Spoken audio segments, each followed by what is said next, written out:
sports, politics, entertainment, and anything that matters to you. Feel free to call Brian at 702-221-7283. You want answers? I want the truth! Now pushing the limits, here's Brian Shapiro. All right, what's up, everybody? A very happy Friday. It's actually raining here in the desert today. Shocker, ladies and gentlemen, but happy Friday to all of you nonetheless. You could be watching and listening to us on the FM AM dial KSHP. Could be the YouTube page at PTL Radio Show, the Occupy Democrats Facebook page, the Pushing the Limits Facebook page, TikTok, Twitter, Twitch, just about everything. And we appreciate you being a part of the show. We have a big show lined up for you today.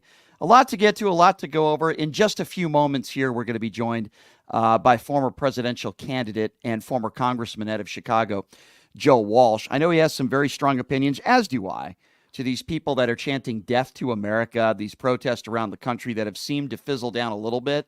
Pro-Palestine protesters, I like to call them anti-Jewish protesters, anti-Israel protesters, and pro-anti-Semitism protesters.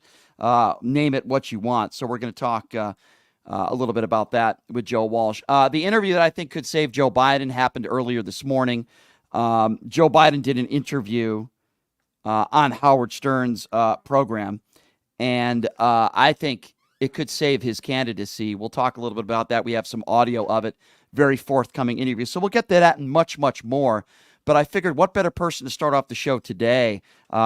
Really enjoyed listening to his commentary on CNN yesterday. He's a former presidential candidate, former congressman out of Chicago. My friend Joe Walsh joining us right now on the line. Mr. Walsh, always a pleasure having you on, my friend. How you doing? How's my favorite talk show, radio show host? I'm doing good. I appreciate that. Check is in the mail, Joe. Well, Brian, that's only because I'm no longer in talk radio. If I were in talk radio, you'd be my second favorite talk radio host. Well, that means a lot. That makes me fuzzy inside, Joe. Speaking, Joe, of talk radio host, I got into the radio business because of Howard Stern. And I don't know if you've had an opportunity yet to listen to any of the interview he did with Joe Biden today. By the way, nobody knew he was even going to do the interview. And he shows up today, does an hour with Howard, and I thought he was emotional. He talked about his family. He talked about Donald Trump. He talked about John McCain. He talked about policy. Man, Howard, I just think he brings out the best in people when it comes to interviews, or the worst, if you listen to some of those Donald Trump interviews. But I think it was a great strategy by the Biden campaign. What are your thoughts? Yes and no. Great.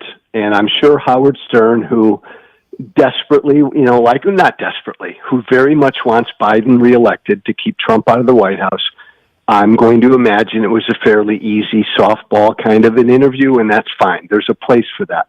So that's all good, and that brings out the human side of Biden, and he's great at that.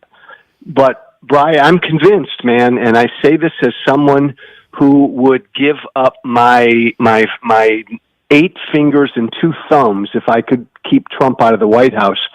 Biden has got to get out there and engage with unfriendly media and get out there if he wants to win in November. I am deathly afraid that Trump has a much better chance of winning than people realize. Yeah, I'm not going to sit here and say it's going to be Biden in a landslide. I still think Biden wins, but I'm with you, Joe. I'm not one of those people that takes it for granted. I did in 2016, and I was wrong. So how does Joe Biden do that?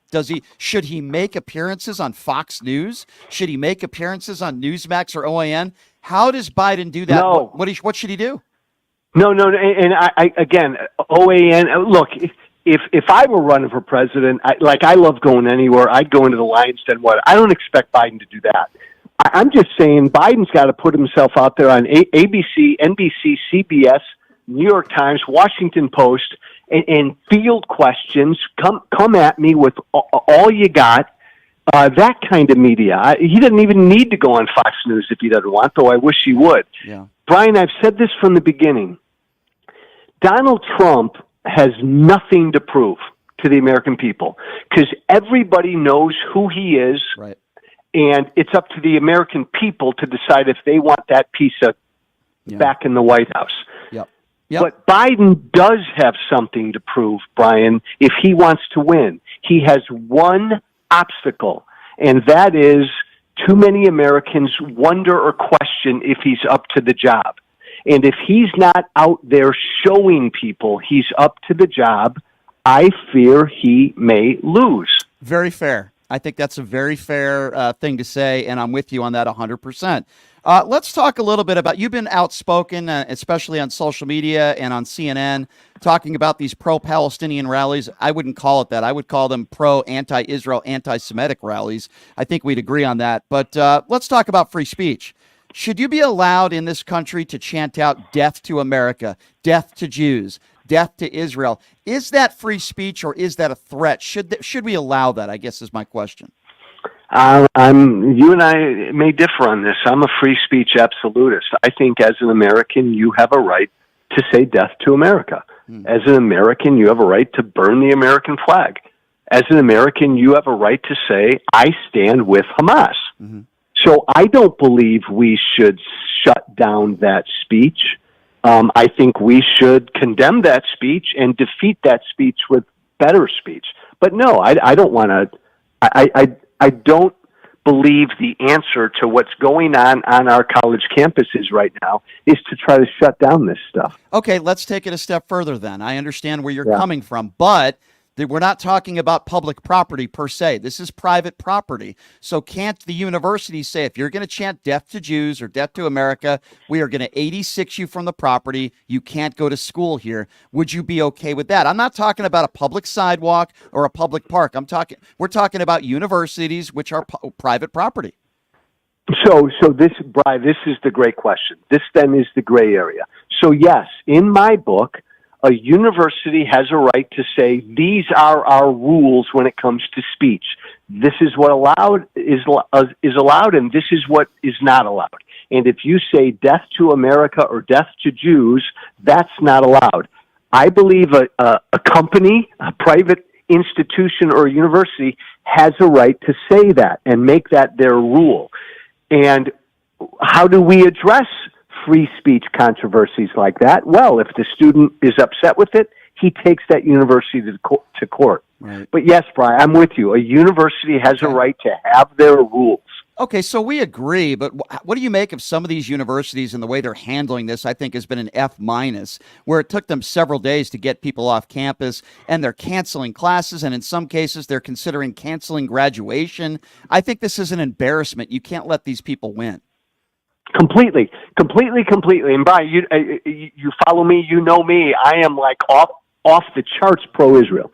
So you know where I stand on this issue. Sure. Completely. Since October 7th, the vast majority of universities have been afraid and cowardly in dealing with this issue. If you had a group of white supremacists on a campus who said, I stand with the KKK, and they were harassing and threatening black students, you can bet your bottom dollar that the university would come down on them hard. Gotcha. Yep. So we agree. Yep. We agree on that. Yep. But, Brian, what I hope we agree on this as well. I don't like the way Governor Abbott down in Texas has handled this thing either. I mean, bringing in the National Guard and arresting just protesters who were peacefully protesting, and Abbott said, we won't allow hate speech on this campus, and we won't allow anti-Semitism in the state of Texas. Yeah. Excuse me. Yeah. You can be an anti-Semitic and live in America. So I oppose both extreme reactions. Yeah, I understand where you're coming from there, too. I don't agree really with anything Governor Abbott does, so that doesn't surprise me at all. Let's talk a little bit about immunity. Joe, what type of... Hey, by the way, Brian, one more thing on this. Sure. The groups who have organized these protests on these campuses are anti-Semitic, hateful, anti-Israel groups. They are.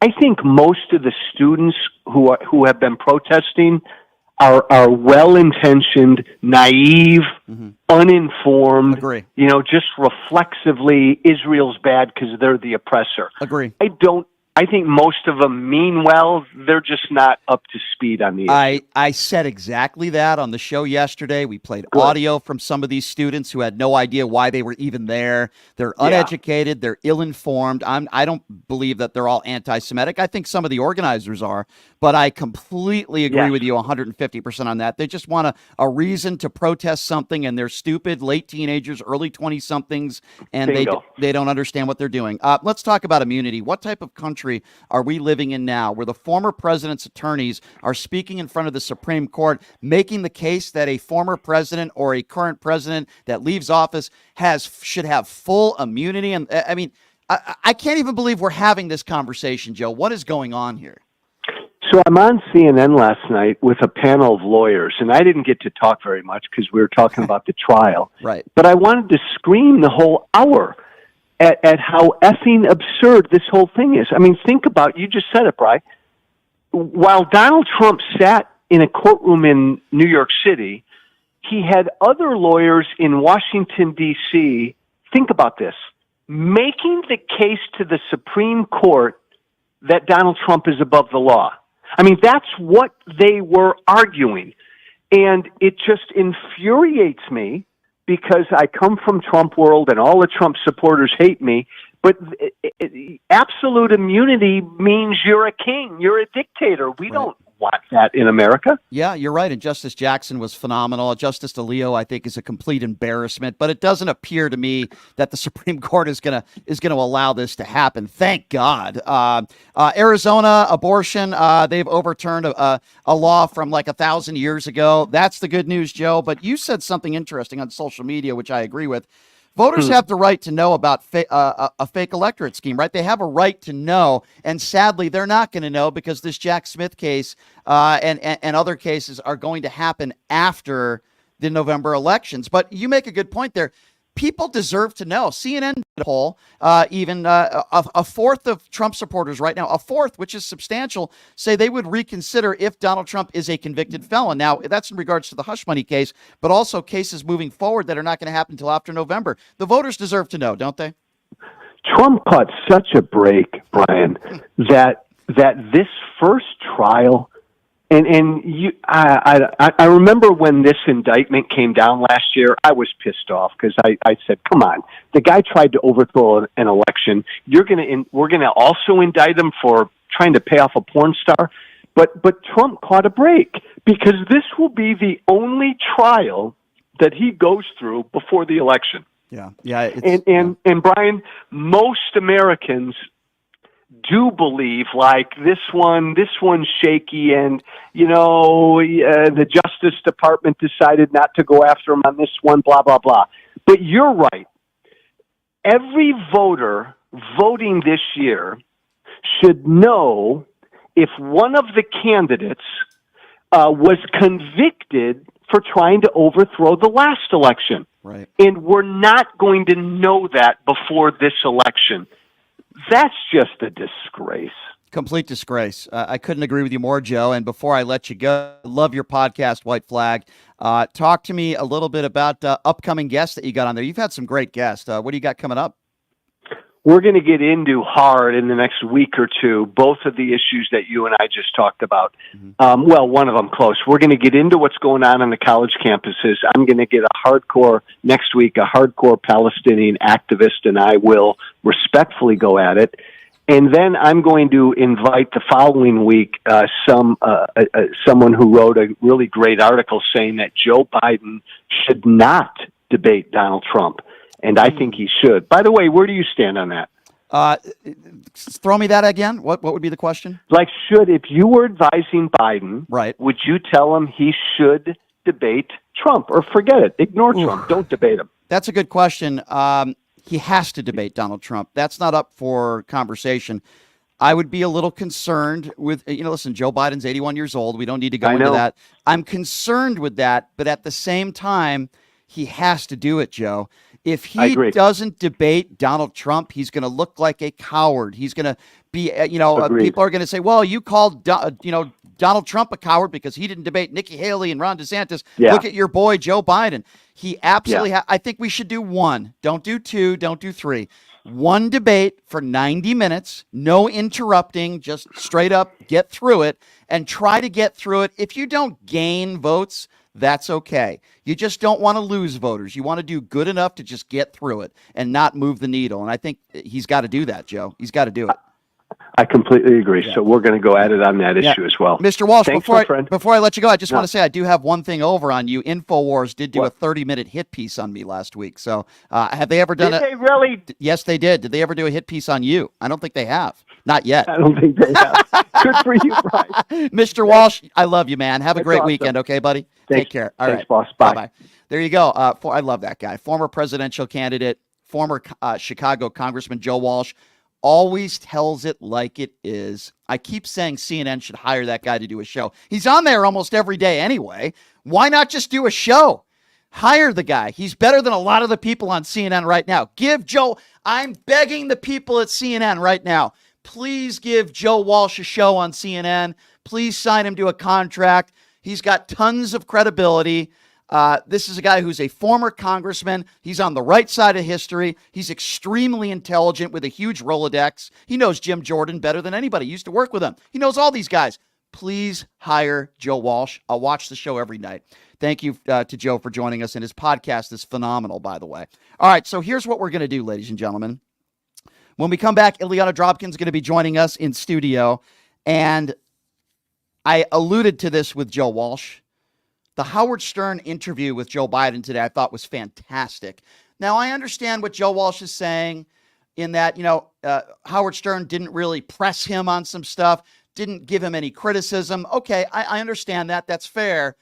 But you saw a side to Joe Biden that you'll never see from Donald Trump in this interview, and we're going to play it for you next. I'm going to tell you exactly what I mean and why I believe this interview could be huge dividends for Joe Biden in November. We'll play that audio for you next. You're listening to Pushing the Limits right here on KSHP. Hello. My name is Hunter Kane, and I'm talking with you for a call to action for our veterans in Clark County. Who is Hunter Kane? Well, I'm a decorated combat veteran community leader, and candidate for Clark County Commission. Do you know no veteran has served on the commission in nearly 30 years, which is why our veteran homelessness, unemployment, and suicide rates are out of control. So here's the call to action. June 11th, vote veteran, vote Kane for Clark County. Let's rally behind someone who's been in the trenches, who knows the sacrifices, and who's committed to making a real difference. Join the campaign by searching Elect Hunter Kane on social media or go to www.electhunterkane.com. Who would have thought there'd be so many kids playing ice hockey in the desert? Jake Helps Hockey Foundation and the Las Vegas Ice Warriors, founded by Gina Yusufzai 8 years ago, made it possible for families who can't afford the equipment and food. Donate today at www.hockeyforkids.org and help us continue making a difference. Join us in supporting Jake Helps Hockey Foundation and the Las Vegas Ice Warriors, where every kid gets a shot at the starting line. Just a reminder, our website is www.hockeyforkids.org.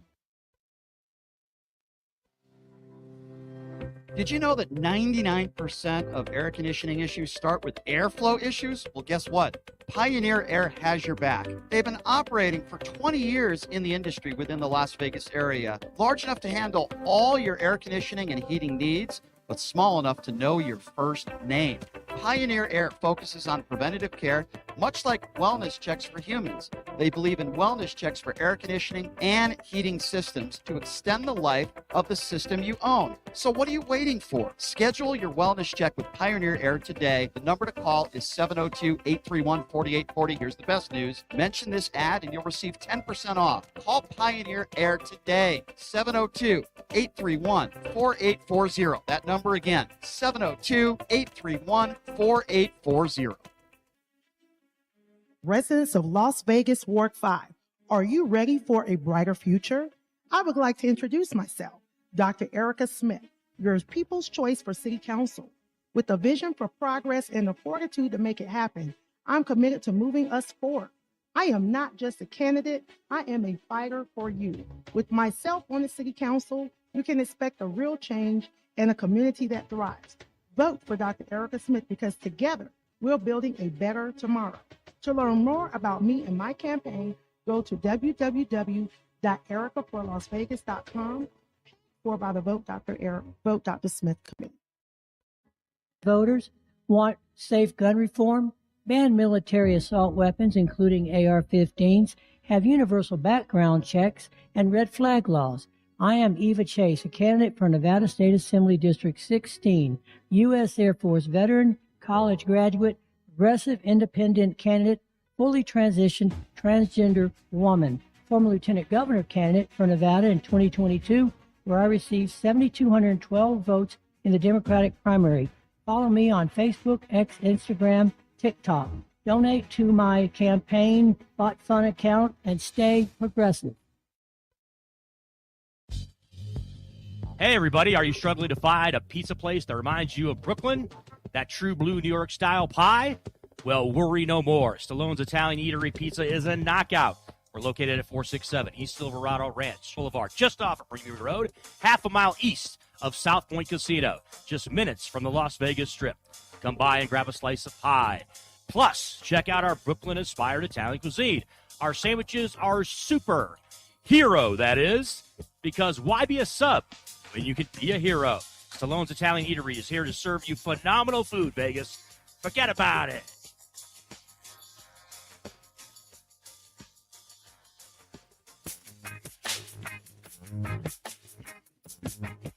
Welcome back. It's Pushing the Limits on a rainy Friday in the Valley. Thank you so much for joining us. If you're a fan of what I do, we ask that you take care of the people that support what we do. Talking about, of course, Pioneer Air. We had Leo in studio earlier this week. And the good news about Pioneer Air, you know, with summer right around the corner, you want a company that's been around for a while. They've been around since the 1930s. They've almost been around as long as that stupid abortion bill that was overturned in Arizona, believe it or not. You're going to get some free scheduled maintenance and a VIP membership worth $150 if you give them a call right now. Mention the name of this show at Pioneer Air, 702-703-6346. You could also email them at info@pioneerairlv.com. That's 702-703-6346. We've got Ileana Dropkin in studio as she joins me every week. Ileana, thank you so much for being here. How are you? I'm great. Thank you for having me. I always love coming on and listening to everyone. Yes, even me. I appreciate that. Well, thank you for being here. You know, one of the biggest criticisms I have for the Hillary Clinton campaign back in 2015, 2016 was that she didn't do the interviews that she should have done. She wasn't going to the places she should have gone. And it's one of the main reasons why I think she lost in 2016 to Donald Trump. And she did the Howard Stern show a few years after she lost. And I thought it was the best interview I've ever seen her do. Why? Because it wasn't robotic Hillary Clinton. She talked about her personal relationships. She talked about her sex life. She talked about how she met Bill Clinton. She talked about what her life was in college and why she wanted to get into politics. She talked about what it felt like and what she went through after losing the election to Donald Trump. A complete person. She was a complete human being, and she wasn't Hillary the politician. It was a great interview. Howard Stern, I don't care. You can say what you want about him. Anybody Fantastic can. Interview. He is the best in the world at interviewing people. I agree. And he's the reason why I got into radio. Now, this was unannounced. Some people within the Howard Stern camp, my understanding, knew that there was a good chance that Biden was going to show up, but they weren't 100% sure until very earlier today. Yeah, in fact, they broke into his recorded, because they weren't sure. Yeah. It is the best decision, in my opinion, that the Joe Biden campaign has made in a very long time. Great interview. Why? Well, you got a human side of Joe Biden. You got Joe Biden talking about personal issues that I didn't know about, and we're going to play them for you. I did not know that Joe Biden at one point in his life was suicidal. And after the death of his wife right. and So Joe Biden lost his first wife and his daughter in a horrific car accident. And then, of course, losing Beau Biden was horrible as well. But this is the point where Joe Biden said that he had some suicidal thoughts. It's very interesting. Have a listen to this. Well, what I said was, I can understand you don't have to be nuts to commit suicide. I said, I don't drink. That's not a virtue. I just never drank. I never drank.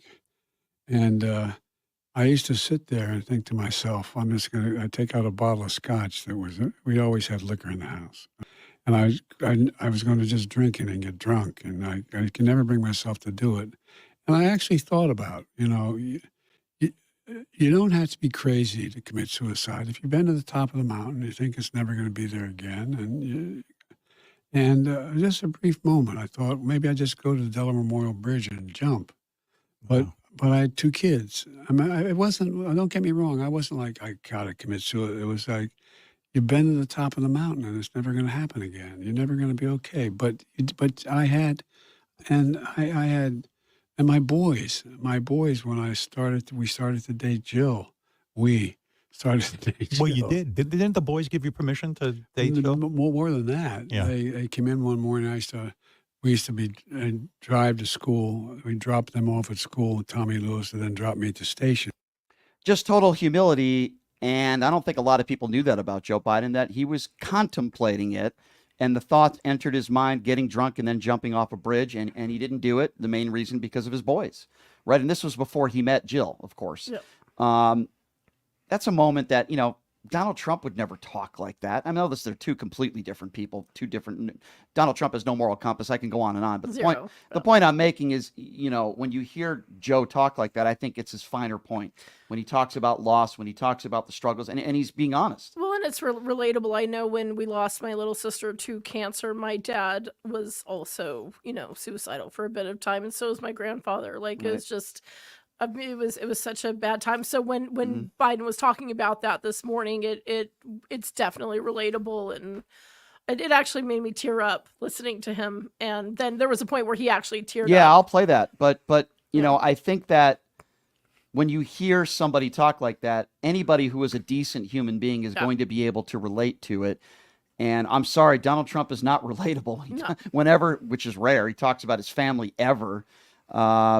It's very rare when he does. Well, he's a narcissist, so he's right. not able to. Yeah, Like, Joe Biden's a connected. compassionate guy, and you could not like his policies, and you don't want to vote for him. That's fine. But so here's the moment. This is an important one as well, where Howard Stern takes the approach, and I talk about this every day. And this is when Donald Trump called our brave men and women in uniform suckers and losers. Right.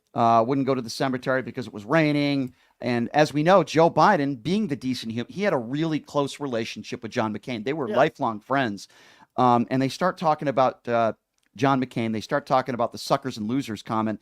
And Howard Stern makes such a great point at the end of this clip, and we'll talk about it. When he was in Paris, he wouldn't go to that gravesite and said they're losers, these men and women who were killed in battle defending America. Losers and I'm glad I wasn't there, because I think I would have. My son's in one of those graves. In one of the graves back here, not there. And the idea that they're losers and suckers. And McCain's a loser. He said McCain's a loser. Well, McCain's a loser. Can you imagine? When John McCain got out of prison and was released, he came work for me. He was a Senate liaison officer. We traveled over 100,000 miles together. And he was like an assistant, because he worked for he was. It's a fabulous man. I got to meet him before he died. No, he was a straight up guy, man. And yeah. Tough as hell. And, but I find I can't fathom a president of the United States of America saying that the folks who died defending this country were suckers and losers. But I can't forget him. I can't fathom a guy walks into the voting booth, especially a military member or somebody, and would vote for someone who says military guys who die are losers and suckers. In other words, I'm not disappointed in him. I'm disappointed in my fellow Americans. And maybe you can't say that. I cannot agree with that more. I've said that almost verbatim to what Howard Stern just said. We all know who Donald Trump is. He's the draft-dodging coward. Okay, we know that. But as Howard said, forget about him for a minute. I'm disappointed in my fellow Americans. I've interviewed people on this show that have served this country that are voting for Trump. Alan Bigelow is a guy I have a lot of respect for. He's done this show many times. He's running as a Republican. He's voting for Trump. He served this country. How can you have served this country and vote for a guy who called you a sucker and a loser? I don't understand that, right? I don't understand that. And that's exactly what Howard Stern is conveying there. Completely understand. Yeah, I totally agree. But they do that with everything with him, or with Trump, right? But that's a cult. Like, it's constantly, it's okay. It's we don't care about that. But if a Democrat did that, you would never hear the end of it. It would and you're right. And Donald Trump had a terrible relationship with John McCain, John McCain's family. They didn't even want him at the funeral because Donald Trump, when he was running for president, I don't respect him because he was captured. What type of son of a bitch, pardon my French, makes a statement like that about somebody who was a prisoner of war? It's so disgusting. But here's the moment, Ileana, in the interview when Joe Biden, again, this is in my opinion, one of the strongest moments. He starts talking about January 6th. Have a listen to this. Find me 11,000 votes so that I can win the election. I would just repeat that over and over again. And then I'd say to the audience, what are we debating? A man picked up the phone and wanted to say, fake the election, give me 11,000 votes. I don't know how any American who loves this country, that's the end of the debate. You don't get to run if you're going to fix an election. Well, look, I think I said on January 6th, when they were storming the Capitol. And a police officer died. Yeah. And he would say nothing. He was sitting in that office that dining area off the Oval Office for 3 hours and said nothing. I was supposed to make a speech on the economy that day. Instead, I made a speech I was in Delaware on that issue because I was elected president, but I wasn't sworn in yet. The idea that we were actually not, it was derelict. It was almost criminal. He did nothing. He just sat there and watched what was happening. Not a single, and now he wants to he calls them patriots and victims. And says he's going to pardon them all if he's reelected. How do some of the guys that you served in the Senate with, I'm talking about Republicans, they don't. How are they going along with this? Well, I don't think, look, this is not your father's Republican Party. Joe Biden is 150% correct. This isn't the John McCain party, the Ronald Reagan party. It's the MAGA moron party, okay? And again, a fine moment in this interview. This is unscripted. Joe Biden didn't know what questions he was going to get. He's talking about that day, January 6th, where he's, going to be supposed to be making a speech about something else. He was just elected president. And instead, he's got to make a speech about what's going on at the Capitol. And he's talking about his day. And then he's comparing that to the day of Donald Trump, where he just sat there like the moron that he is and the traitor that he is. Oh, he relished that, though. Like, that was for Trump, that was the ultimate, right? They're gonna save me. They're my, those are his people. He's 100% right.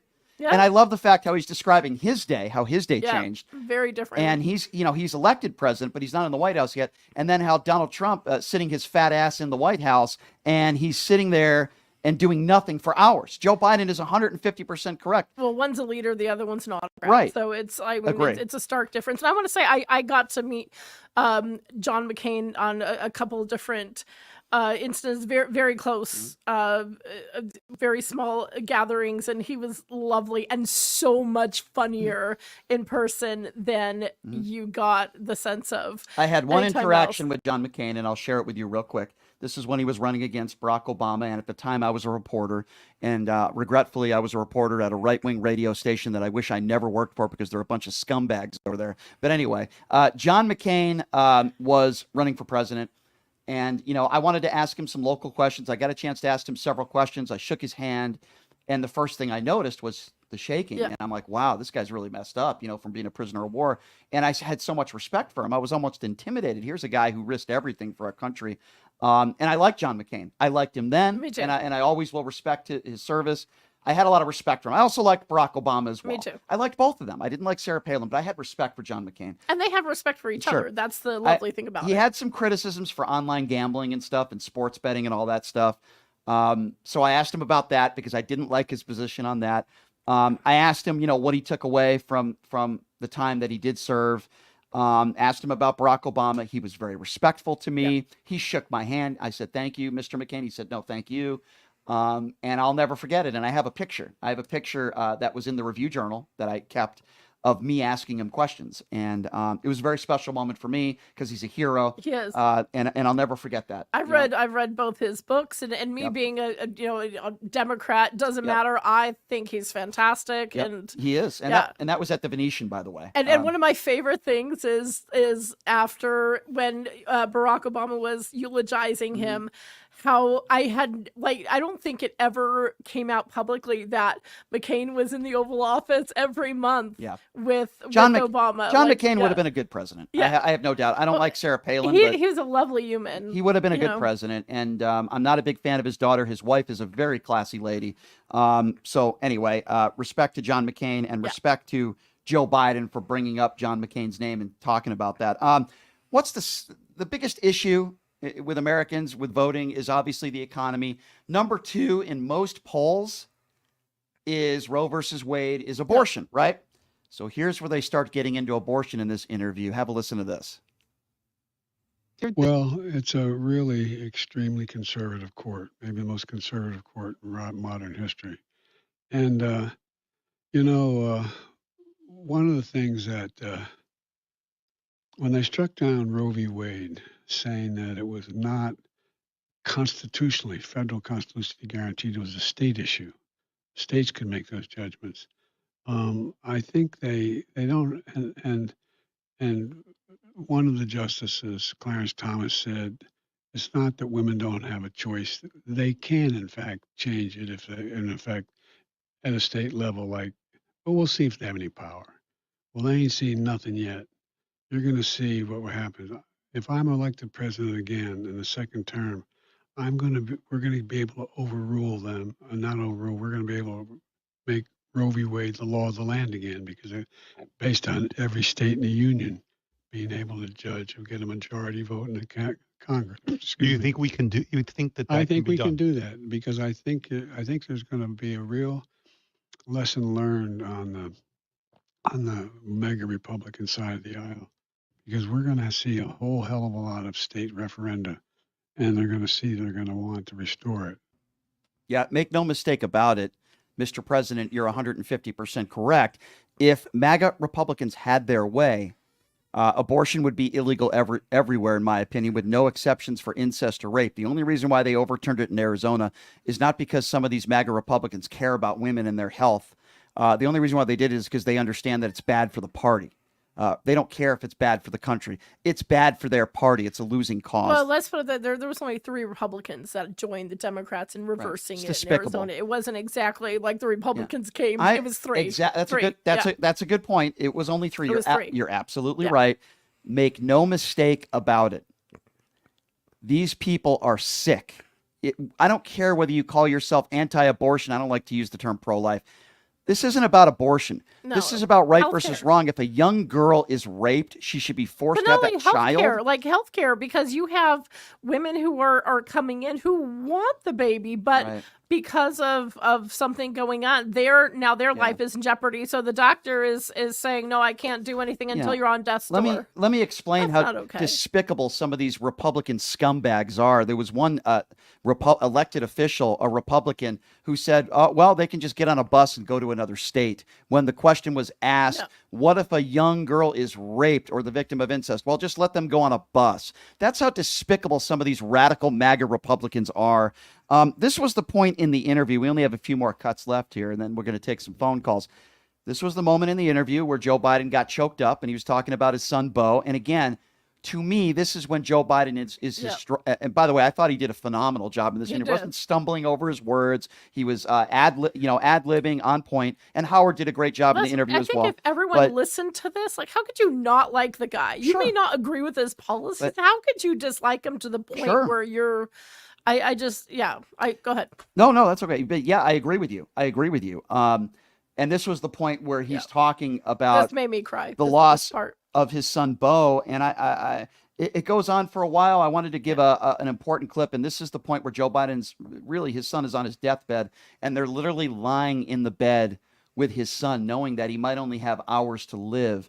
And it really is emotional. I'm amazed that he recovered as fast as he did, because it had me in tears. Yeah. So this is the moment where they're talking about it.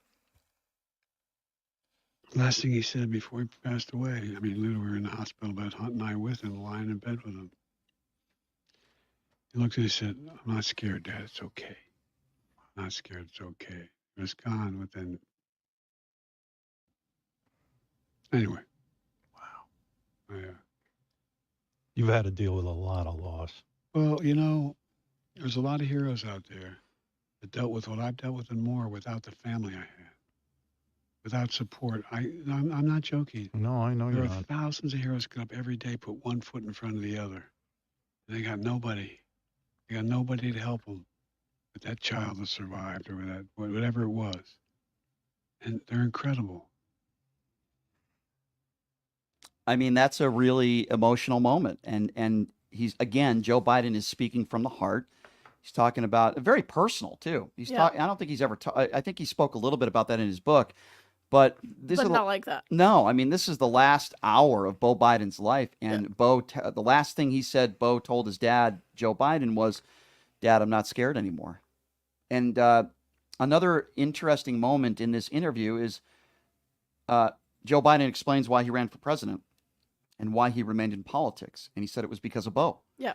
Bo looked him in the eye and said, "Dad, when I'm gone, you promise me you're still going to serve the public. You promise me you're going to keep the fight going and you're going to remain in office." No, this was at dinner at the Yeah. Biden households, Right.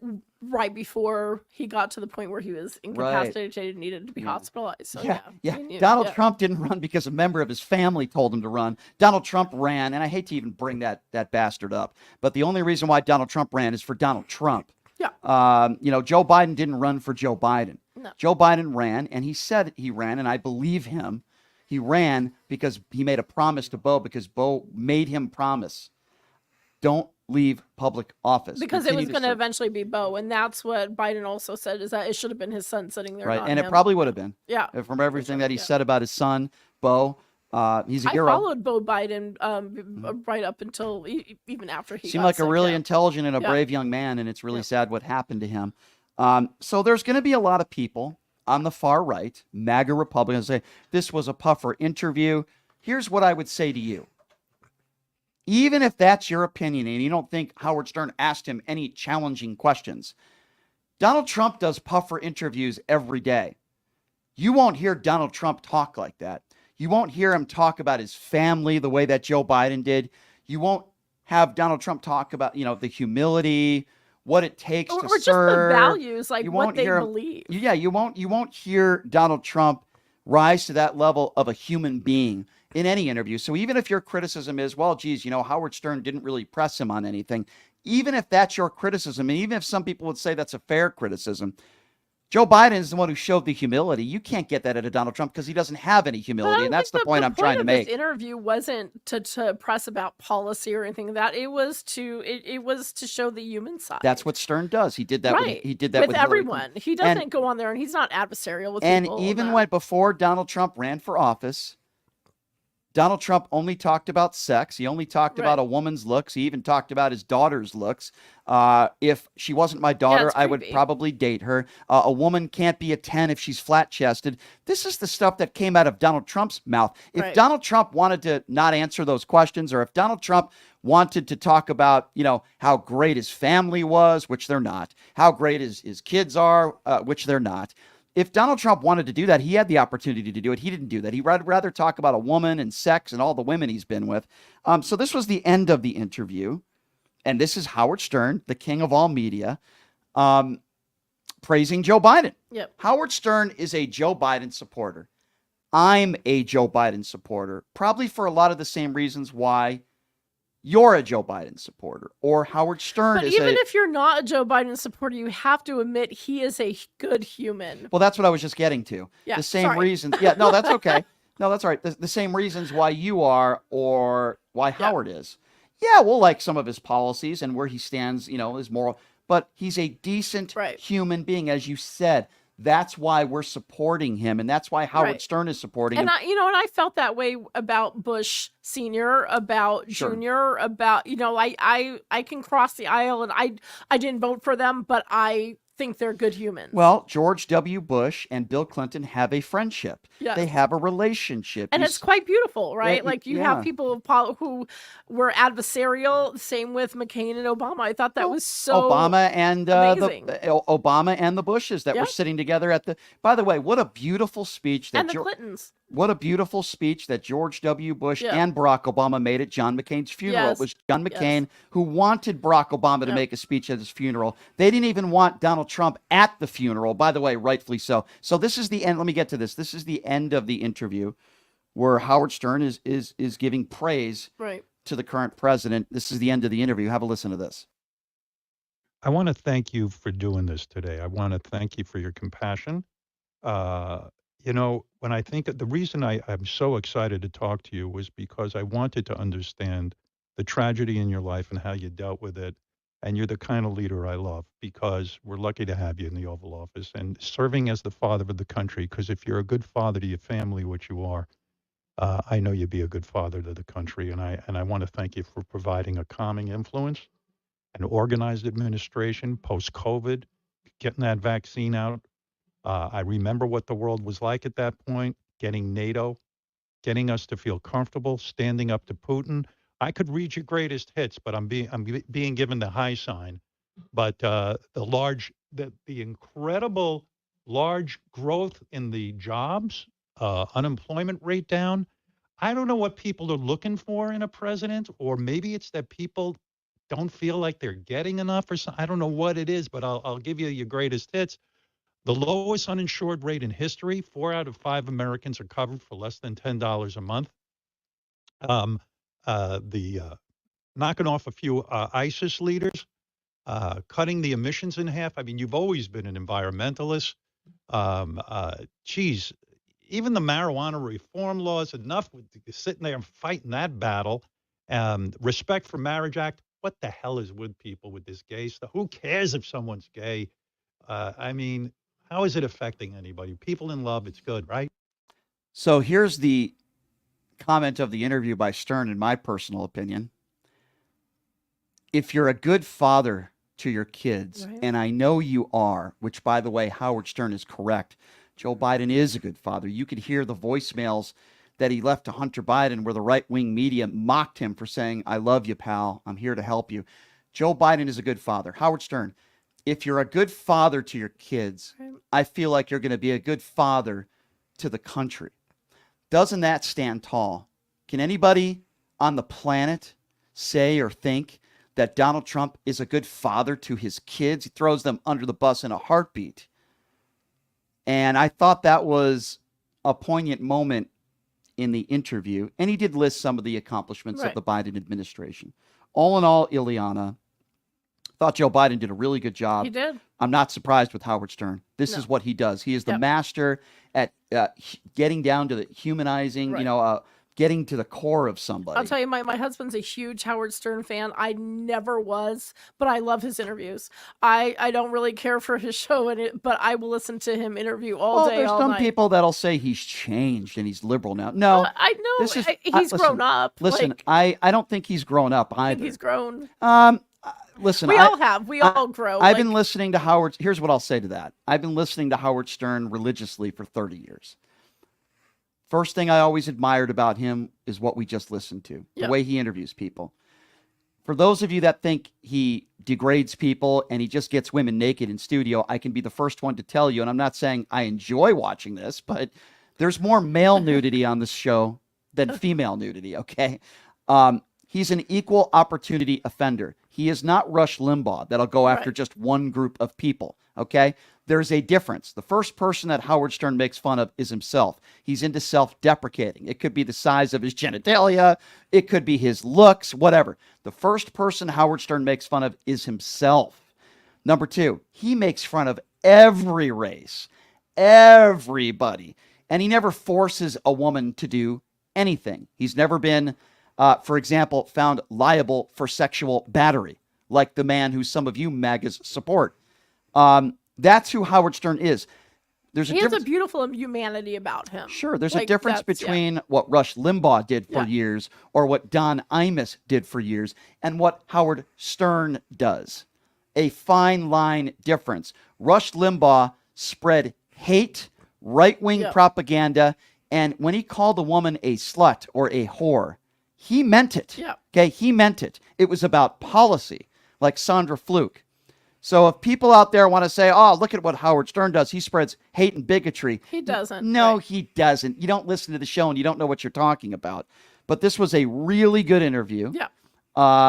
And, you know, the MAGAs out there are going crazy. Oh, it was a puffer interview, this and that. Oh, it was a great interview. Beautiful interview. Howard would interview Donald Trump. If Donald Trump these days offered to come on the Stern Show. I think he has. Yeah, but before he was president.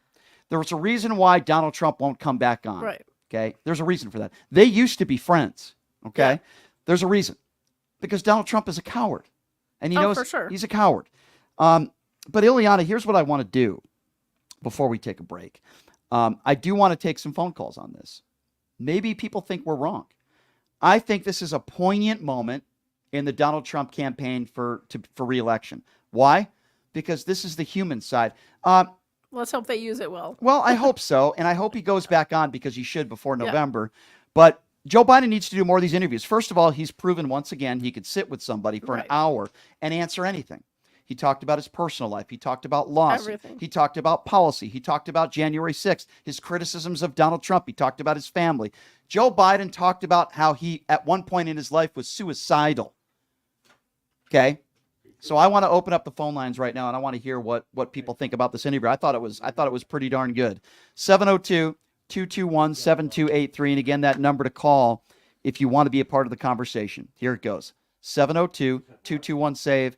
702-221-7283. Hey, and listen, if you didn't like the interview, you didn't think Stern did a good job, you didn't think Biden did a good job, I want to hear from you as well. But with specifics. Yeah. We can go on and on and talk about the Trump hush money trial. We'll have plenty of time next week to talk about that, right? We could talk about Pecker's testimony, and it's hard for me, speaking of immature, hard not to laugh when I say his name, but we could talk about Pecker's testimony and how Pecker talked about Donald Trump's Pecker and all this other stuff. So we can get into that, but I want to talk about this interview because I think it's important, and maybe you think I'm wrong. So here's what we're going to do. We're going to take a 90-second break. And when myself and Ileana come back on, we're going to take your phone calls. What did you think about this interview? Thoughts? Did you think Biden did a good job? Did you think Stern did a good job? Maybe you didn't think the interview helped Biden at all. We'll take a quick break. We'll take your phone calls on the other side. Sit tight. It's Pushing the Limits right here on KSHP. Voters want safe gun reform, ban military assault weapons, including AR-15s, have universal background checks, and red flag laws. I am Eva Chase, a candidate for Nevada State Assembly District 16, U.S. Air Force veteran, college graduate, progressive independent candidate, fully transitioned transgender woman, former lieutenant governor candidate for Nevada in 2022, where I received 7,212 votes in the Democratic primary. Follow me on Facebook, X, Instagram, TikTok. Donate to my campaign bot fund account and stay progressive. Residents of Las Vegas, Ward 5, are you ready for a brighter future? I would like to introduce myself, Dr. Erica Smith, your people's choice for City Council, with a vision for progress and the fortitude to make it happen. I am committed to moving us forward. I am not just a candidate, I am a fighter for you. With myself on the City Council, you can expect a real change and a community that thrives. Vote for Dr. Erica Smith, because together we're building a better tomorrow. To learn more about me and my campaign, go to www.ericaforlasvegas.com, paid for by the Vote Dr. Smith Committee.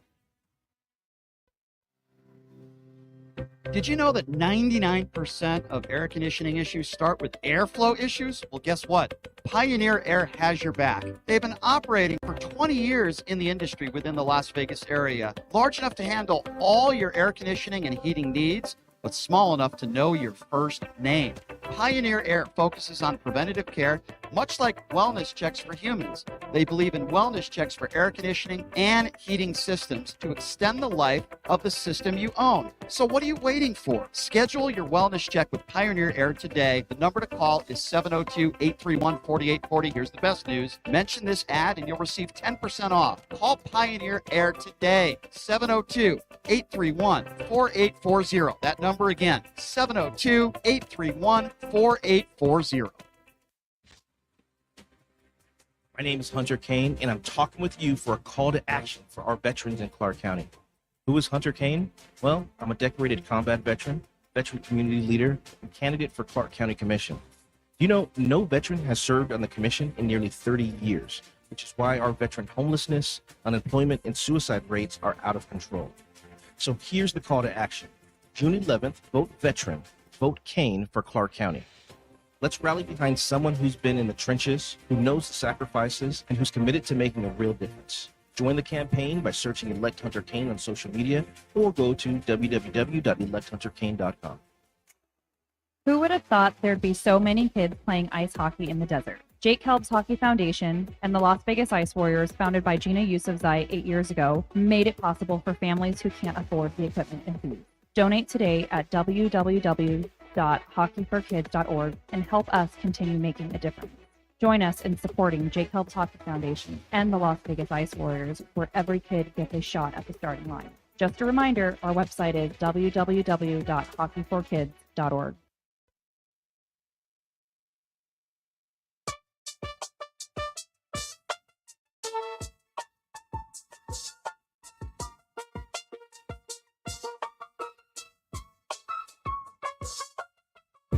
All right, welcome back. It is Pushing the Limits on a Friday. Hey, you know what? The Vegas Golden Knights, Game 3, T-Mobile Arena. I'll be there tomorrow night. But if you can't watch the game in person, you can check it out at Jackson's Bar and Grill. The Pass the Puck contest to win free slot play is phenomenal.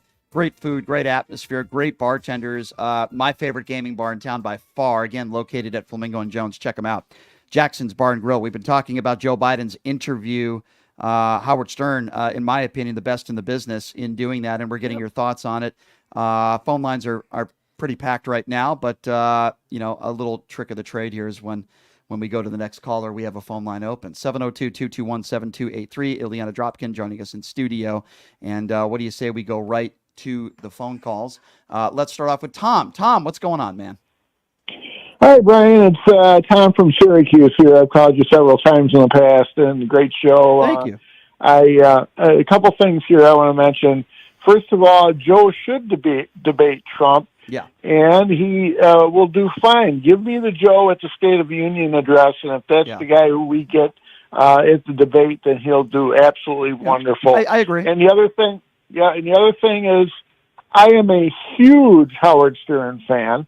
And I've been a Howard Stern fan for 30 years like yourself, and he has made me laugh at some of the worst times of my life. And he is a shock jock, but a decent human being, and it comes through. If anybody, like your very smiling, pretty guest there, if she would just tune in, she'd see a lot more of what Howard is all about, what kind of a person he really is. And I thought that was a wonderful interview.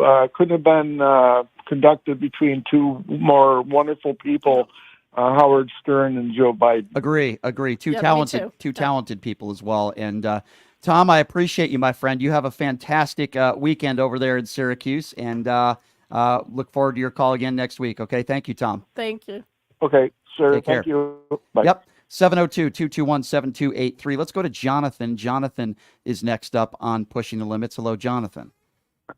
That commercial break was 3.5 minutes. Bleeping long, and the people from the north just put it out to know where you're from. We're playing some more commercials in the middle of your phone call just to piss you off, Jonathan. But thank you for that wonderful phone call. 702-221-7283. Sorry, John, we got to pay the bills sometimes. Let's go to Joseph. Joseph is next up on Pushing the Limits. Hello, Joseph. Yeah, hey, Brian. First of all, hearing that story about Howard Stern and Joe Biden's interview, I say Joe Biden did a good job at doing the interview. He does show compassion, unlike Trump. And Howard Stern, it's been a while since I've seen his show on television one time. But the E! Show. You remember the E! Show back in the day. That was great. Yeah. Oh, yeah. Yeah. And not to mention, Howard Stern is the best Joe Biden supporter of all time. And not to mention...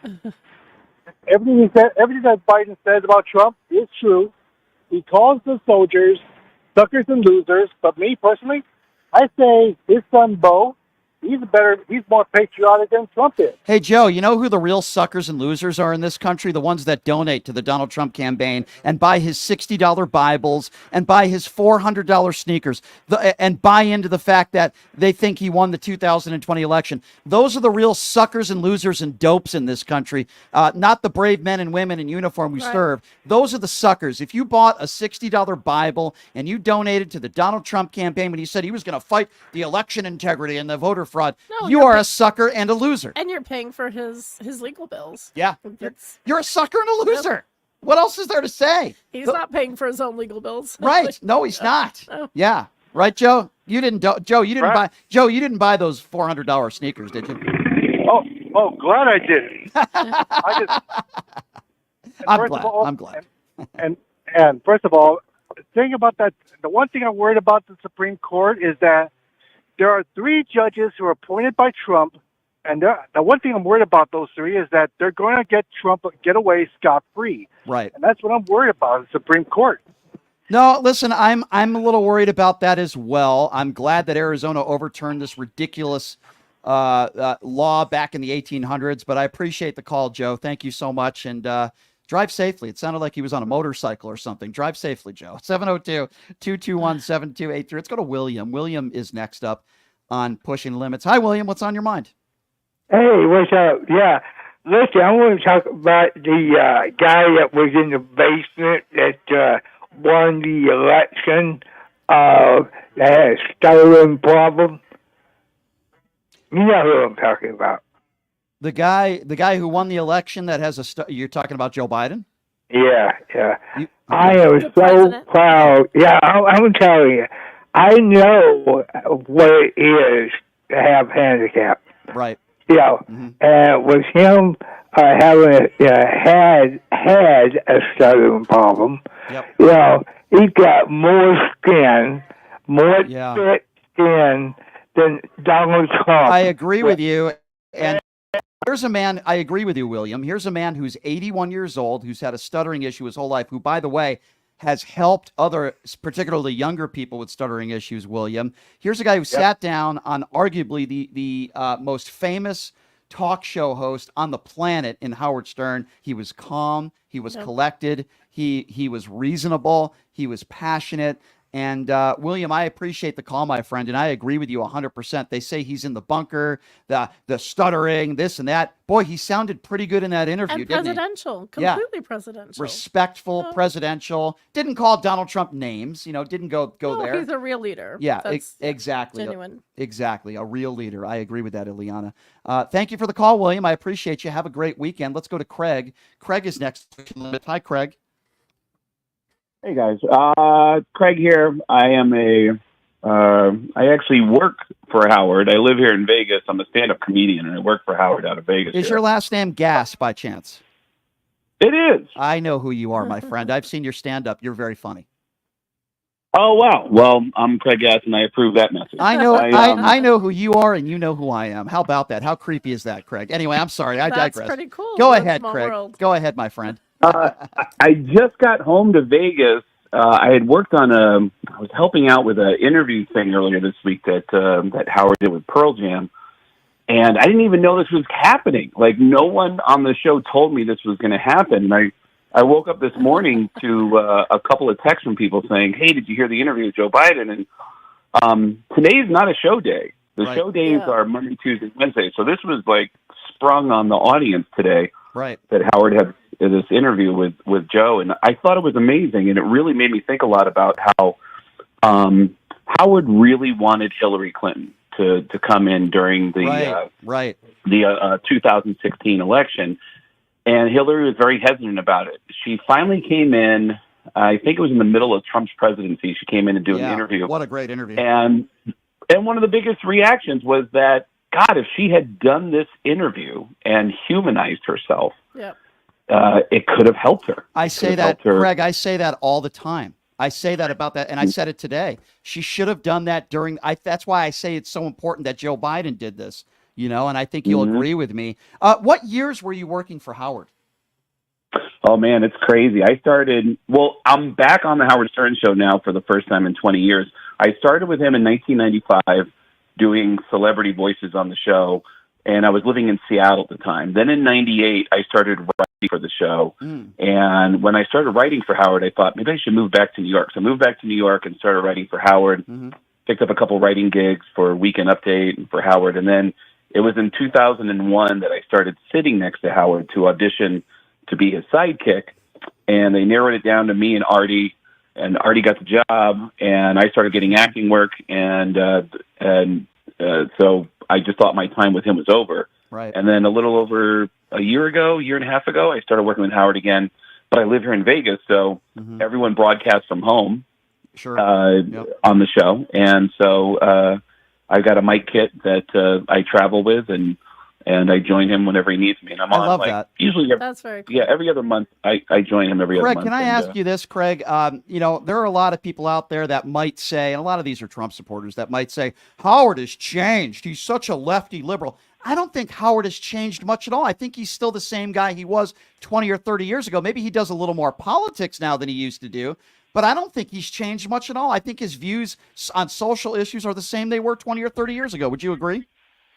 100%, and it shocks me. It's always people who are even mildly conservative who think that Howard has changed or that Howard is a crazy liberal. Howard, number one, off the top, has always been the craziest germaphobe his whole life. Anyone who comes in the studio and has even a mild cough, he consistently for decades lost his mind about, why are you here? Why are you in the studio right now? You're going to get me sick.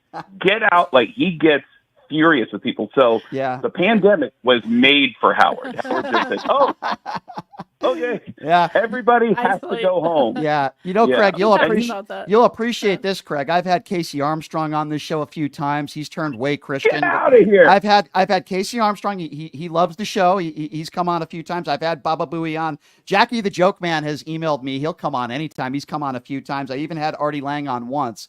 The reason why I got into radio is because of Howard. I met him for I heard you say that. Yeah, I got 10 seconds. I met him in Atlantic City.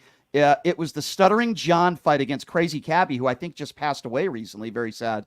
I met Howard for like 10 seconds. I was in my early 20s, and I'd love one day to be able to meet him again. But I'd love to get you on the show, Craig, one of these days. That'd be a lot of fun. I'll reach out to you if that's okay. Yeah, you know what? I'm actually performing here in Vegas at the end of May at Jimmy Kimmel's, and cool. I'll swing by. Swing by. Let's make it happen. I'd love to do that. I'd love to pick your brain on a lot of different things, but you're a really funny guy. I've seen you do stand-up before, and you're very talented, and I appreciate you listening to the show, my friend. Thank you.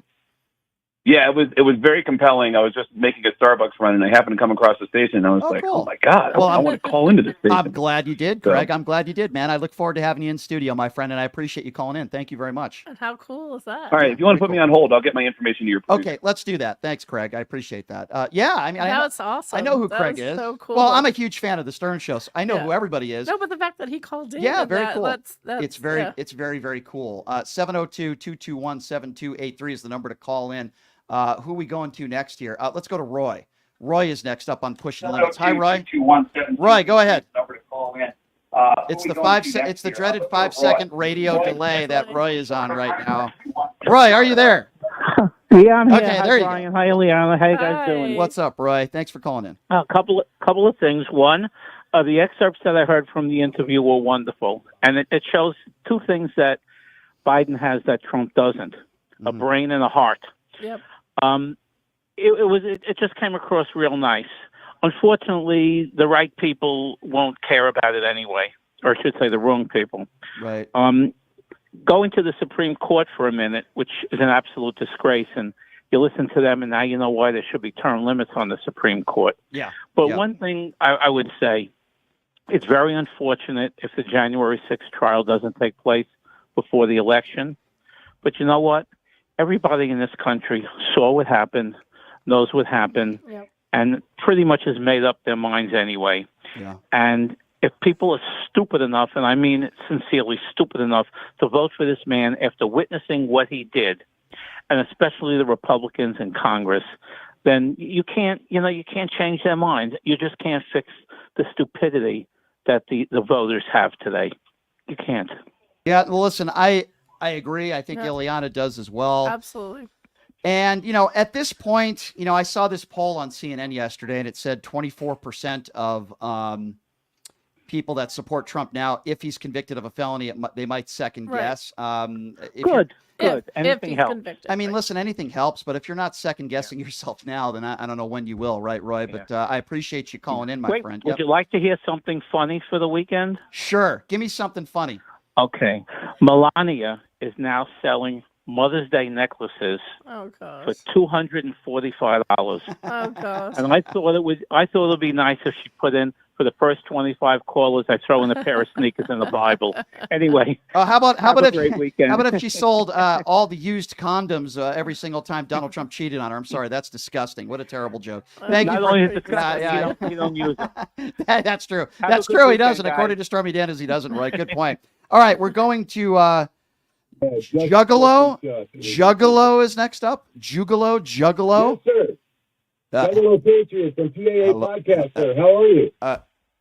You sound like you're on an Obama phone. I don't. Is your name Juggalo? Go ahead, sir. Sorry, I'm using my Google Voice program over my podcast. Dude, I'm so excited for you. You're part of the Dabbleverse now, I think. I'm part of the what? Come again? The Dabbleverse. There's this whole universe of people that used to be on Howard Stern, like Stuttering John, and they all rotate around and like make fun of each other's podcasts. I think you're going to be part of that now because other people are going to talk about this Joe Biden interview with Howard Stern. I'm excited for you. I just had Friday off and just decided to stream snipe, and I'm stoked because I love Howard. I moved to New York just to be able to go to the private parts premiere, So I'm with you, man. This is exciting. Okay. Do you have any questions on and what we've been talking about today? No. I just wanted to express to you how much of a fan I am and how much I'm excited about this interview. And I wanted to offer you a chance to go to Hackmania. We'll buy you a ticket. I have no idea what that is. Okay. I don't know what There's a Hackmania convention is. coming up at the end of May, right? No, I'm more of a guy. I'm more of a guy that sits courtside with Vivica A. Fox at NBA basketball games, goes to concerts. I'm going to see some of my friends. Yeah. Well, I don't know. All due respect, I think middle-aged men who go to wrestling are people that have small penises. It's just my personal opinion. Yeah. I'm sorry. Unless you're a listener to the show. Unless you're the listener to the show, then you're below average to average. Yeah. Yeah. Well, yeah, I was going to put my kids to hockey for kids and get my air conditioner fixed by that one guy that recommended, but I guess now I won't. Well, you're welcome to call back anytime, but just don't sound like you're in like a tunnel somewhere. That's all I ask. I've used Leo at Pioneer Air, and he does a great job. So you should definitely do that. Okay. All right. Well, thank you for the call, Juggalo. I appreciate it. And I'm sorry. I appreciate the invite to hang out with a bunch of other men at a wrestling show, but I'm going to have to respectfully pass on that. That was an uncalled for penis joke. I apologize. 702-221-7283 is the number to call. But thank you for being psyched for me. I do appreciate that. Let's go to Shane. Shane is next up. Who do I have next here? Okay, Diane. I'm looking at the wrong name here. I don't know why I said Shane. Diane, hi. Thanks for calling in. What's on your mind? Hi, how are you? Doing good. Enjoying the show very much. Thank you. I did see the Stern and Biden interview. It was wonderful. It was. Yep. I'm wondering if it seems to me that Trump, if he is intelligent enough, Trump seems to be playing the long con with the Supreme Court to, with those three justices that he appointed to get what he wants, like immunity. Do you think he's that intelligent? Well, here's what I'm going to say. It's a good question, but and I'll let Ileana answer as well, Ileana. But there is no way that the Supreme, as much as so many of those justices, those idiots like Thomas, and I don't even know if he was there, but Brett Kavanaugh. These, listen. There's no way they're going to rule in favor of Trump here. It's impossible. They can't do it. Well, that's what I actually listened to quite a bit of it, believe it or not. Yeah. And it was really interesting that the Chief Justice, who I have a lot of respect for, they wouldn't even mention Trump by name. They just kept saying, we're doing this for history. We're doing this for history. So I think they understand the historical significance of it. Sure. But, they're definitely walking. I hope so too, but I wouldn't be worried about this. I'm worried about November. I'm not worried about this. This would be like if your boss got you a job somewhere and then you saw your boss on tape murder somebody, maybe this is a bad analogy, and then the police questioned you about it and you knew you couldn't lie for your boss. This is what some of these Supreme Courts, they know that they can't rule in favor of Trump even though they want to. You know, But they're trying not to make it about Trump. Yeah. They're trying very hard to make it about Sure. Senate presidents. But Diane, the good news is that we're going to find out. We're also going to find out if Donald Trump is a convicted felon very soon. Okay. And I hope. Can I say just one more quick thing? Sure, go right ahead. It seems to me like this may be the same phenomenon that we saw in Guyana. Again, another bad analogy, when so many people willingly ended their lives as directed by their leader, Jim Jones. We have got to stop this man.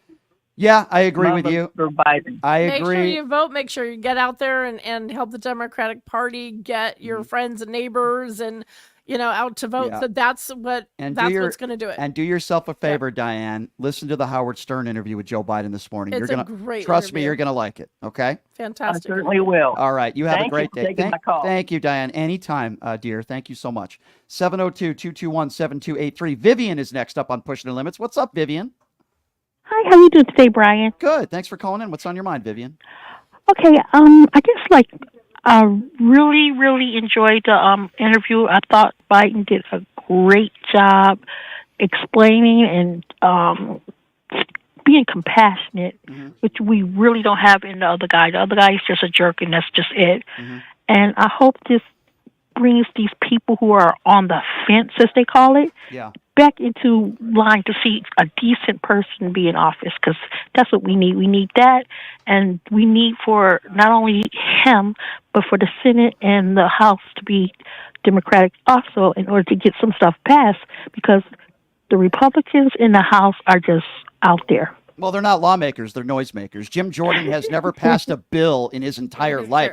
The only thing Jim Jordan is known for is allowing children to be raped at the university where he was a wrestling coach. I mean, it's just... I can barely listen to Jim Jordan speak. Like, he's talking. Despicable. I try really hard to hang in there. James Comer, Lauren Boebert, Marjorie Taylor Greene, just to name a few, Matt Gaetz. These are some of the most despicable and embarrassing people in this country. Ignorant, just the ignorance of it alone is repulsive. It really is. And they have no backbone. They all wear the Donald Trump knee pads, as far as I'm concerned. They're despicable people. Well, they don't stand for anything. Even the Republicans hate Marjorie Taylor Greene now. Yeah, if they are starting to complain about it, that is tarnishing their brand, right? Their brand of bigotry and hatred. You're Marjorie. Hey, Marjorie, you're ruining us because, we want to be on the brand of let's cancel books and attack drag queens. You have to be pretty bad to have them complain about ruining their brand. Moscow Marjorie. I just want her to move to Russia and stay there. Go date Vladimir Putin. Do you know that there are some Trump MAGA supporters in this country? I'm not making this up because I've seen some of these interviews, and we're going to play some on Monday, where if they're asked, would you vote for Joe Biden or Vladimir Putin? Some of them say Vladimir Putin. I'm not making this up. I'm going to play you the audio on Monday. I know. These people are nuts, and they're dangerous. Just ignorant, right? Yeah. Ignorance is dangerous. Yeah, they're crazy. And I have a question to ask in reference to that crazy stuff that was happening with the Supreme Court, too. Yes. At what point of any of the indictments that's against Trump are official? Everything he did was personal and private for himself. So I don't understand how you can separate the two. You're talking about the hush money case. Yes. Okay, so here's the difference. Good question.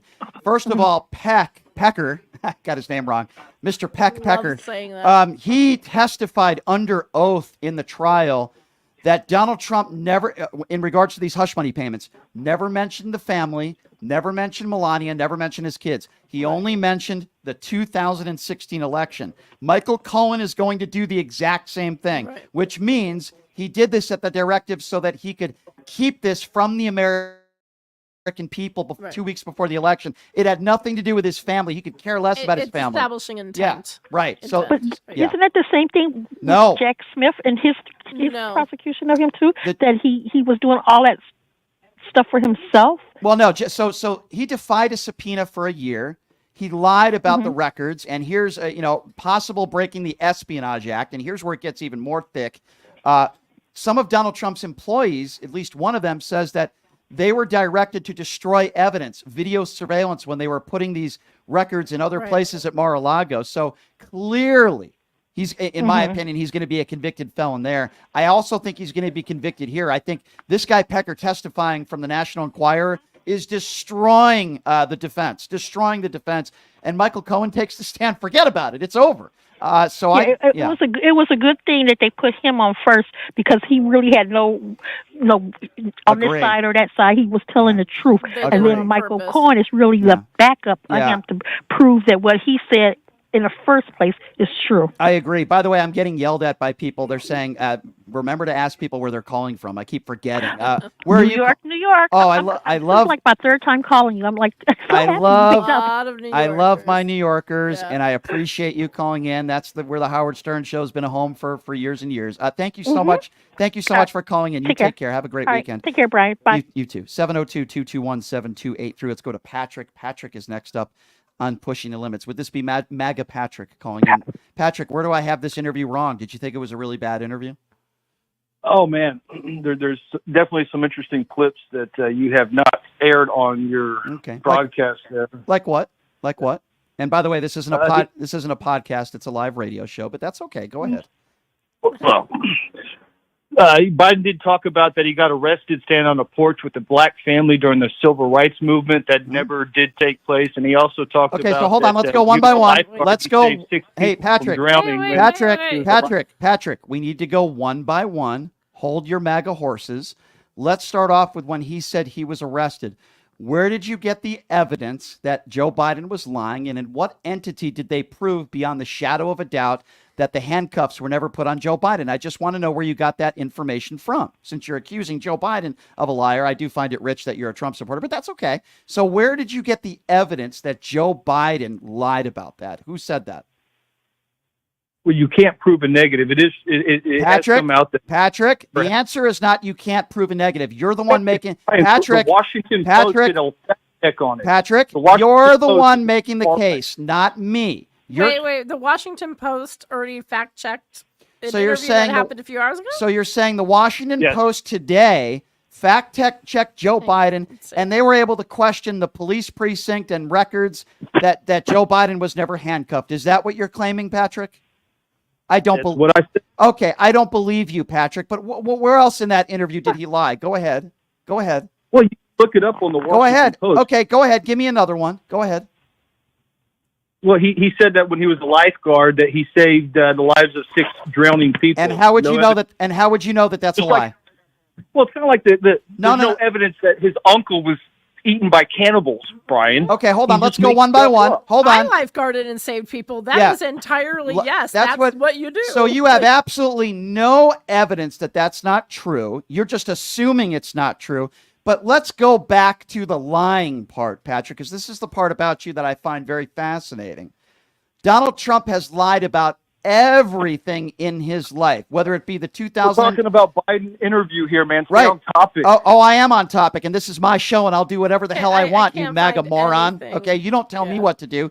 Just because you're bird for brains, you don't tell me what to do. Hey, you know what, Brian? He said he saved 7 or 8 lives as a lifeguard, but I think he's a liar. I don't think that's true. What the hell are you, 10 years old? Yeah, there's you nothing doofus? on the Washington Post. Patrick, these things have been fact-checked. Hey, so you want to fact-check? Washington Post? No, nothing on the Washington Post today about that, doofus. Hey, let me Hey, doofus. I'm looking at it right now. Hey, doofus, let me fact-check you. I'm looking at you now. Who won the 2020 election? Since you want to fact-check, doofus. Patrick, who won the 2020? Is that your gotcha? Patrick, it's not a gotcha. It's a very simple answer. Answer it. Who won the 2020 election? Free and fair. Who won? On your side, Brian. You're losing. And Howard Stern's not going to save you. Howard Stern is not going to save you. Hey, Patrick, I'll ask you one more time. Well, Howard Stern's not here to save us. Yeah, no. This question. It was an interview. That's hey, it. doofus. It was a fantastic interview. Hey, doofus. The question has nothing to do with Howard Stern, doofus. Joe Biden's a liar because he didn't save 8 lifeguards. Hey, doofus. Who won the 2020 election? Since you like to fact check. Who won the 2020 election? Answer the question, doofus. Answer the question. I'm waiting. Some different material. Bye-bye. Have a nice day. Because Patrick lies, and he believes Donald Trump when Trump says he won the 2020 election. Well, hey, doofus. Patrick isn't telling the truth either. Of course because he's there's nothing not. on there. Like, just of course I was he's just not. on the Washington Post too. Of course it's not.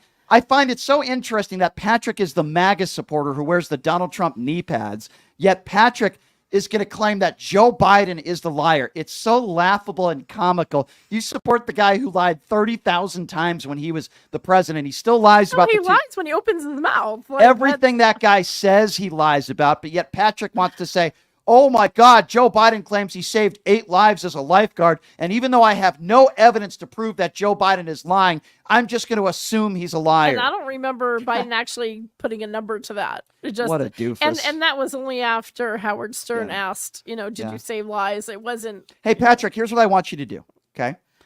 I want you to go online today, and I want you to buy 500 Donald Trump Bibles, okay? Or sneakers that cost more. Well, both, but I'm getting to that, Ileana. Hold your horses. I'm getting to that. I want you to go ahead, and I want you to buy 500 Donald Trump Bibles, okay?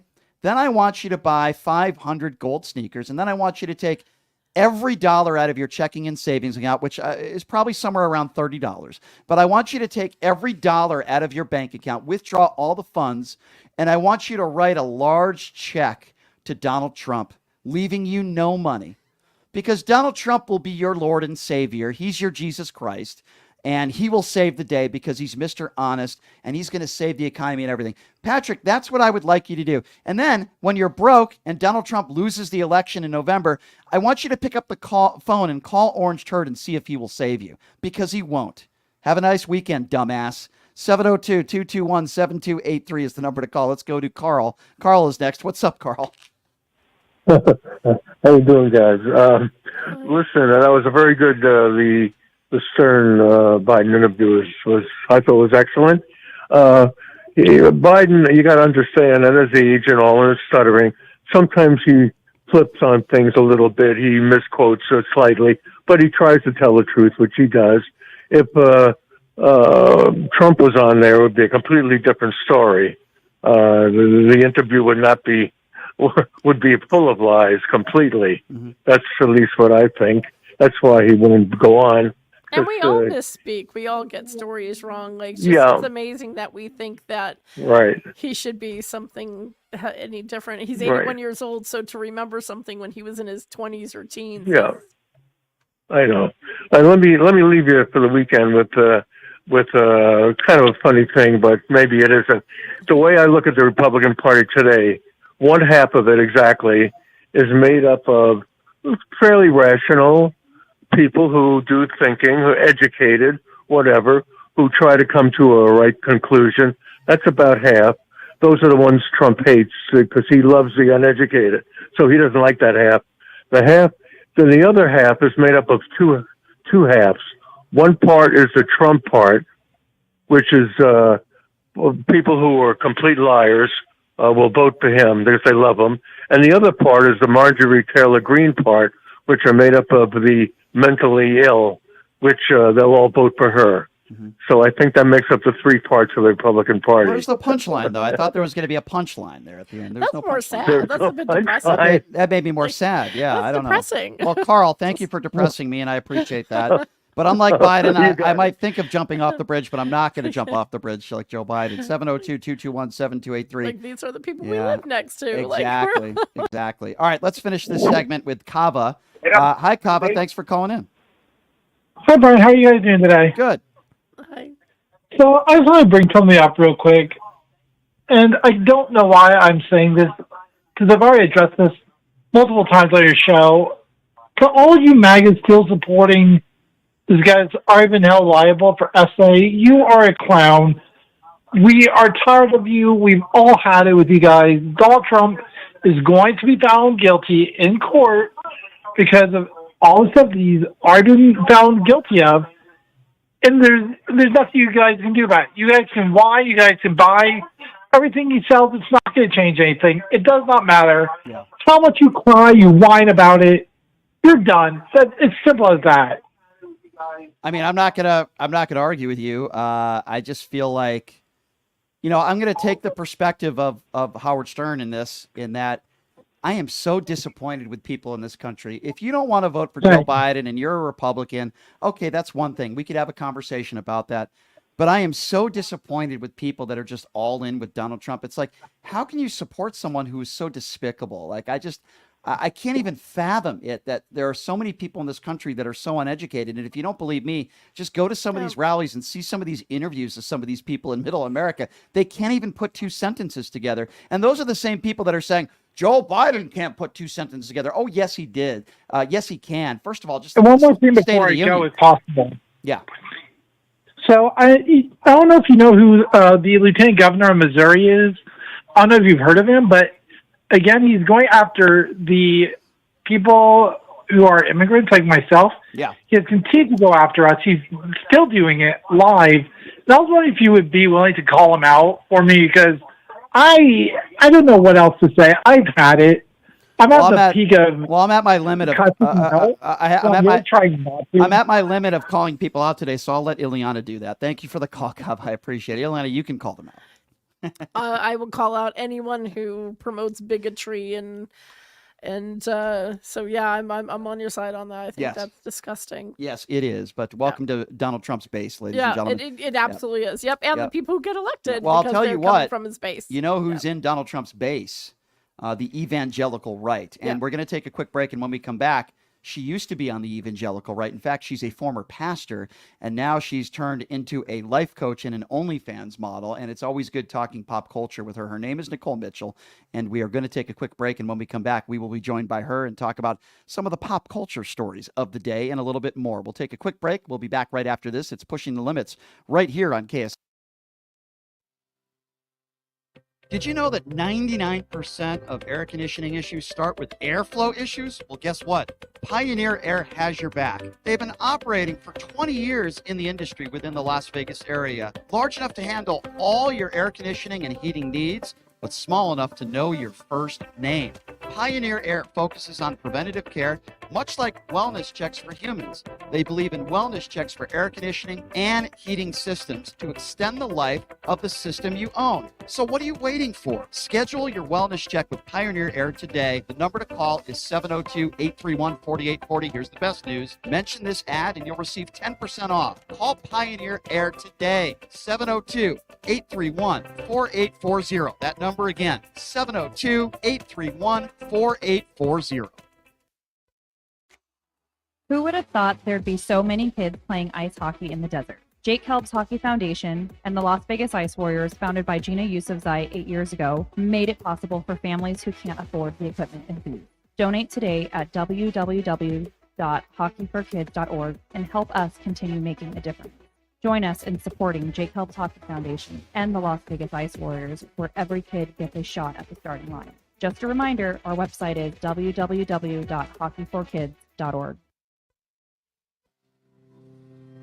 Did you know that 99% of air conditioning issues start with airflow issues? Well, guess what? Pioneer Air has your back. They've been operating for 20 years in the industry within the Las Vegas area, large enough to handle all your air conditioning and heating needs, but small enough to know your first name. Pioneer Air focuses on preventative care, much like wellness checks for humans. They believe in wellness checks for air conditioning and heating systems to extend the life of the system you own. So what are you waiting for? Schedule your wellness check with Pioneer Air today. The number to call is 702-831-4840. Here's the best news. Mention this ad and you'll receive 10% off. Call Pioneer Air today. 702-831-4840. That number again, 702-831-4840. Residents of Las Vegas Ward 5, are you ready for a brighter future? I would like to introduce myself, Dr. Erica Smith, your people's choice for City Council. With a vision for progress and the fortitude to make it happen, I am committed to moving us forward. I am not just a candidate, I am a fighter for you. With myself on the City Council, you can expect a real change and a community that thrives. Vote for Dr. Erica Smith, because together we're building a better tomorrow. To learn more about me and my campaign, go to www.ericaforlasvegas.com, paid for by the Vote Dr. Smith Committee. Voters want safe gun reform, ban military assault weapons, including AR-15s, have universal background checks, and red flag laws. I am Eva Chase, a candidate for Nevada State Assembly District 16, U.S. Air Force veteran, college graduate, Progressive Independent candidate, fully transitioned transgender woman, former Lieutenant Governor candidate for Nevada in 2022, where I received 7,212 votes in the Democratic primary. Follow me on Facebook, X, Instagram, TikTok. Donate to my campaign Bot Fun account and stay progressive.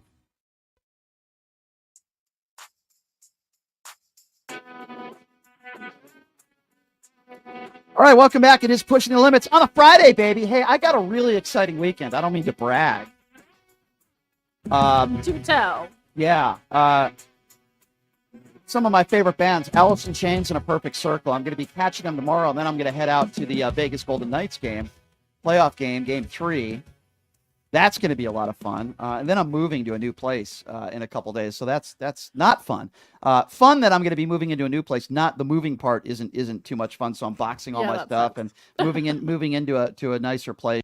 So that's good. But anyway, with good Wi-Fi. Yeah, I might be checking out Jackson's Bar and Grill. By the way, my favorite gaming bar in town, located at Flamingo and Jones. The Pass the Puck contest. Slot play during a Vegas Golden Knights game after a goal. You want to check them out, not just because of that. They have great gaming promotions, great food, great atmosphere, great staff. And again, I'm there like several times a week. I love it. Jackson's Bar and Grill. Tell them I sent you. You'll get the hookup. Jackson's Bar and Grill, Flamingo and Jones. Quickly, before I get to my next guest, do I even want to share this story with you? All right. Give me 1 minute here to share this story. So 3 years ago, through a casino host of mine, I'm introduced by a guy by the name of Rami El-Batrawi, a self-made billionaire. He did my show, and the reason why he did my show is because he had a show in town that he owned called 21, which is no longer at Virgin. We had a great interview, and then he promised me the world. He put me on his private jet, commercial airliner jet. He said he wanted to change my life, and he wanted me to be this Joe Rogan type podcaster and blah, blah, blah, blah. So I believed him, right? He said, Brian, I need your help. I'm filming a thing about my new book, Think Grow Rich, or Think Big and Grow Rich, or I don't know, something like that. So I worked for him for a week, and we had a financial agreement, a verbal financial agreement of $10,000. That was the figure that we came up with. I didn't have him write a contract out. I filmed it for him. Worked a week. We were in his private jet. We went all over the country, and I trusted him. Okay. Well, it turns out I never got $1 from him, and he never got back to me when I tried to reach out to him. Just found out the other day he passed away, sadly, in his 60s. Obviously, thoughts and prayers to his family. Don't wish that upon anybody.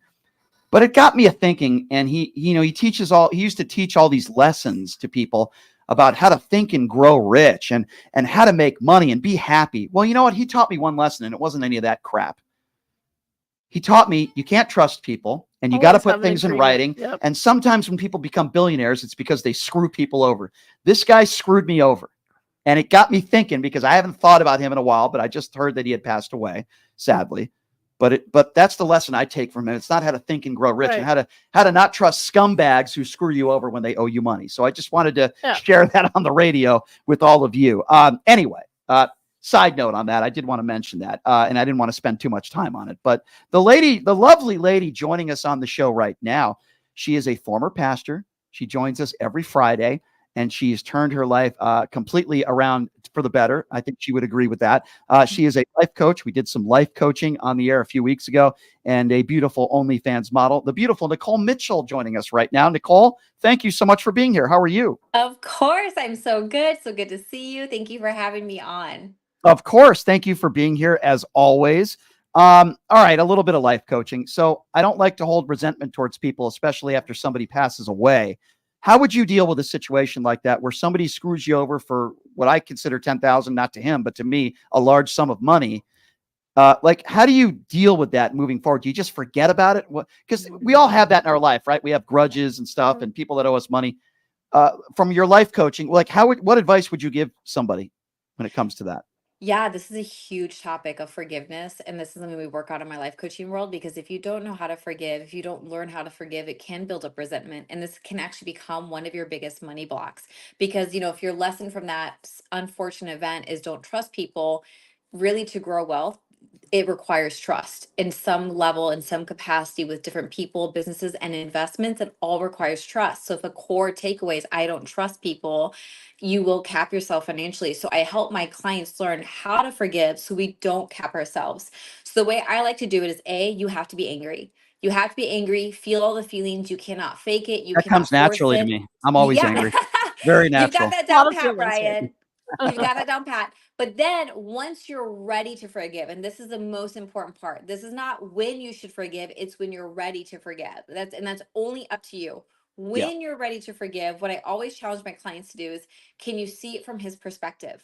And when you see it from his perspective, can you actually flip the script? Instead of making him out to be a scumbag, can you give him the benefit of the doubt? I What can't. if I can't. I I couldn't know you're either. not there yet, but I'm just Yeah. saying, what, like, this is what I would do with my client. What if his every intention was to pay you? What Uh, if when you I reach can't out go to there. him, his team didn't get the information to you in time, and like he kept meaning to, he kept, like, what if that was his intention? In some situations, I could totally see that. Like if he died Yeah. before being able to pay you, Yeah. like maybe. But I was always angry, Yeah. and I did let it go. And the reason why I let it go was not for those reasons, but I knew I wasn't going to see a dollar, and it wasn't worth taking somebody to court. And it was a verbal agreement, and I didn't have it in writing. But the thing that frustrates me more is you can see the documentary, which, by the way, aired on Fox News, and it aired on CNBC, like on the weekends in the middle of the night or whatever. It was a 30-minute video documentary, and I helped him do it about his book. And you can see it on his website now. You can see the stuff I did for him with me in it, and I wasn't paid $1 to do it. So it is a little bit frustrating. But I have let it go, and I'm like, okay, I'm never going to see anything there. Just let it go. And it's just good business to have an agreement. Like have an agreement, you have to memorialize it. That's not. But for me, it's letting it go. handicapping. That's just what you do in the business. For me, world. it's not. I haven't even thought about it in the last couple of years. The only reason why I thought about it yesterday is because I found out he passed away. So Yeah, you know, but that's it's a that good point she makes. Like I've been in situations like the exact same thing. I trusted someone on their word, and I've now it's Yeah. forced me through painful experiences. I require contracts. I don't Me like being too. that person. I prefer Sure. be able to trust your word, but Yep. because of previous too. experiences, it Yeah. makes you a smarter business person at the end No, of the day. I mean, I trusted him, and I was wrong. He took me to lavish dinners. He put me on his $30 million jet. I will say this, because of meeting him is how I met some famous people in LA, and I met one of his friends through an actor, and that's how I met Vivica Fox. And so, I was able to sit courtside for a Laker game and stuff. So some good things did come out of it. It wasn't all bad, but I will take that advice. Let's talk about some of the pop culture stories of the day, of the week. This is an interesting one because I don't think this would have happened 20 years ago. Sophia Bush has come out as being gay, and she's now in a relationship. I don't know if this would have happened years ago, but it certainly, and I'm glad people feel more comfortable coming out today. What are your thoughts on this, Nicole? I am so happy for her, especially with her upbringing where there was so much homophobia, so much pressure to be a good, straight Christian girl, to finally reach a point in her life where she could be her most authentic self. It's like, this is what I want for everyone, whether you're gay or straight. I just want you to be able to be your authentic self, Yeah. find love, and live life to its fullest. Do you agree with me, especially from you being from the evangelical right and from that family where they look at being gay as some sort of terrible sin? But I feel like I don't think a Sophia Bush would have been able to do this 20 years ago, or maybe she would have been in fear of doing it. Is that fair? I totally agree. Like, hearing her come out, I was immediately happy for her. And I was also sad for her because how much sooner could she have come out? Would she have come out had she Yeah. known it would have been safe and welcoming for her to do so?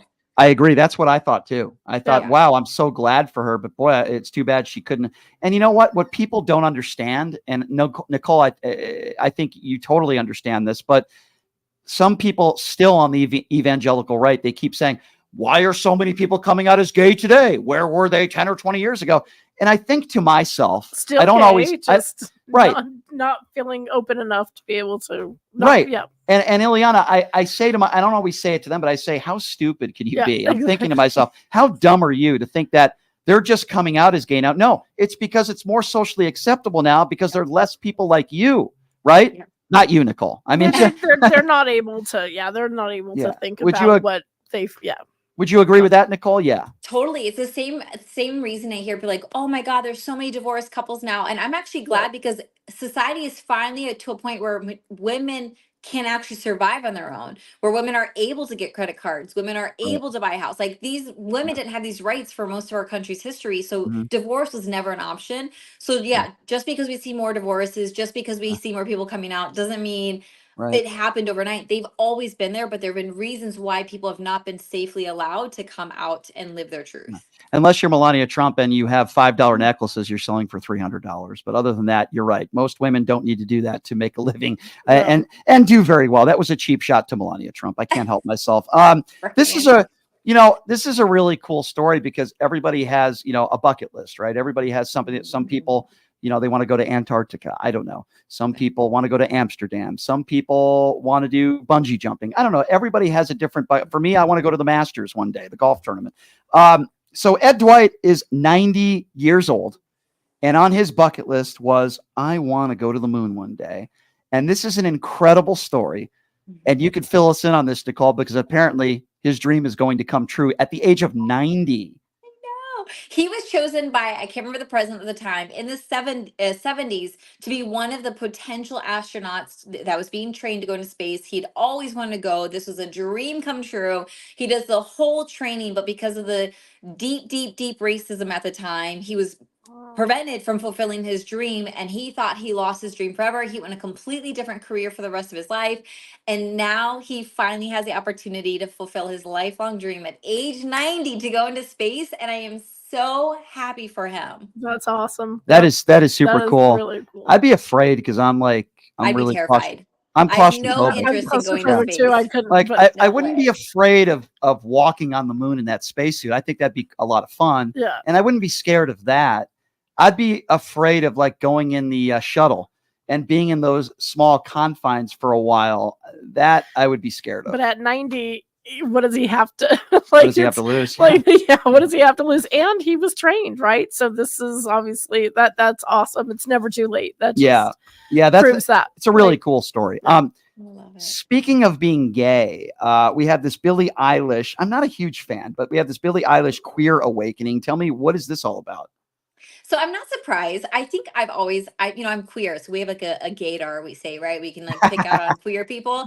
So I've always thought for some reason she was queer. So I was surprised to read that this was like a big deal, that she kind of had this queer awakening. But she just had this realization one day that she wanted to bury her face in a vagina. And I just started laughing when I read that. And I can resonate as someone who thought she was straight her whole life. And then one day had this awakening. I'm like, I actually would love to make out with a woman. Wait, I don't think I'm straight. Okay, So but hold on a actually- second. Hold on a second. Let me back up a little bit here. Yeah. So there are plenty of straight men, without getting too graphic here, because we Yeah. do have rules.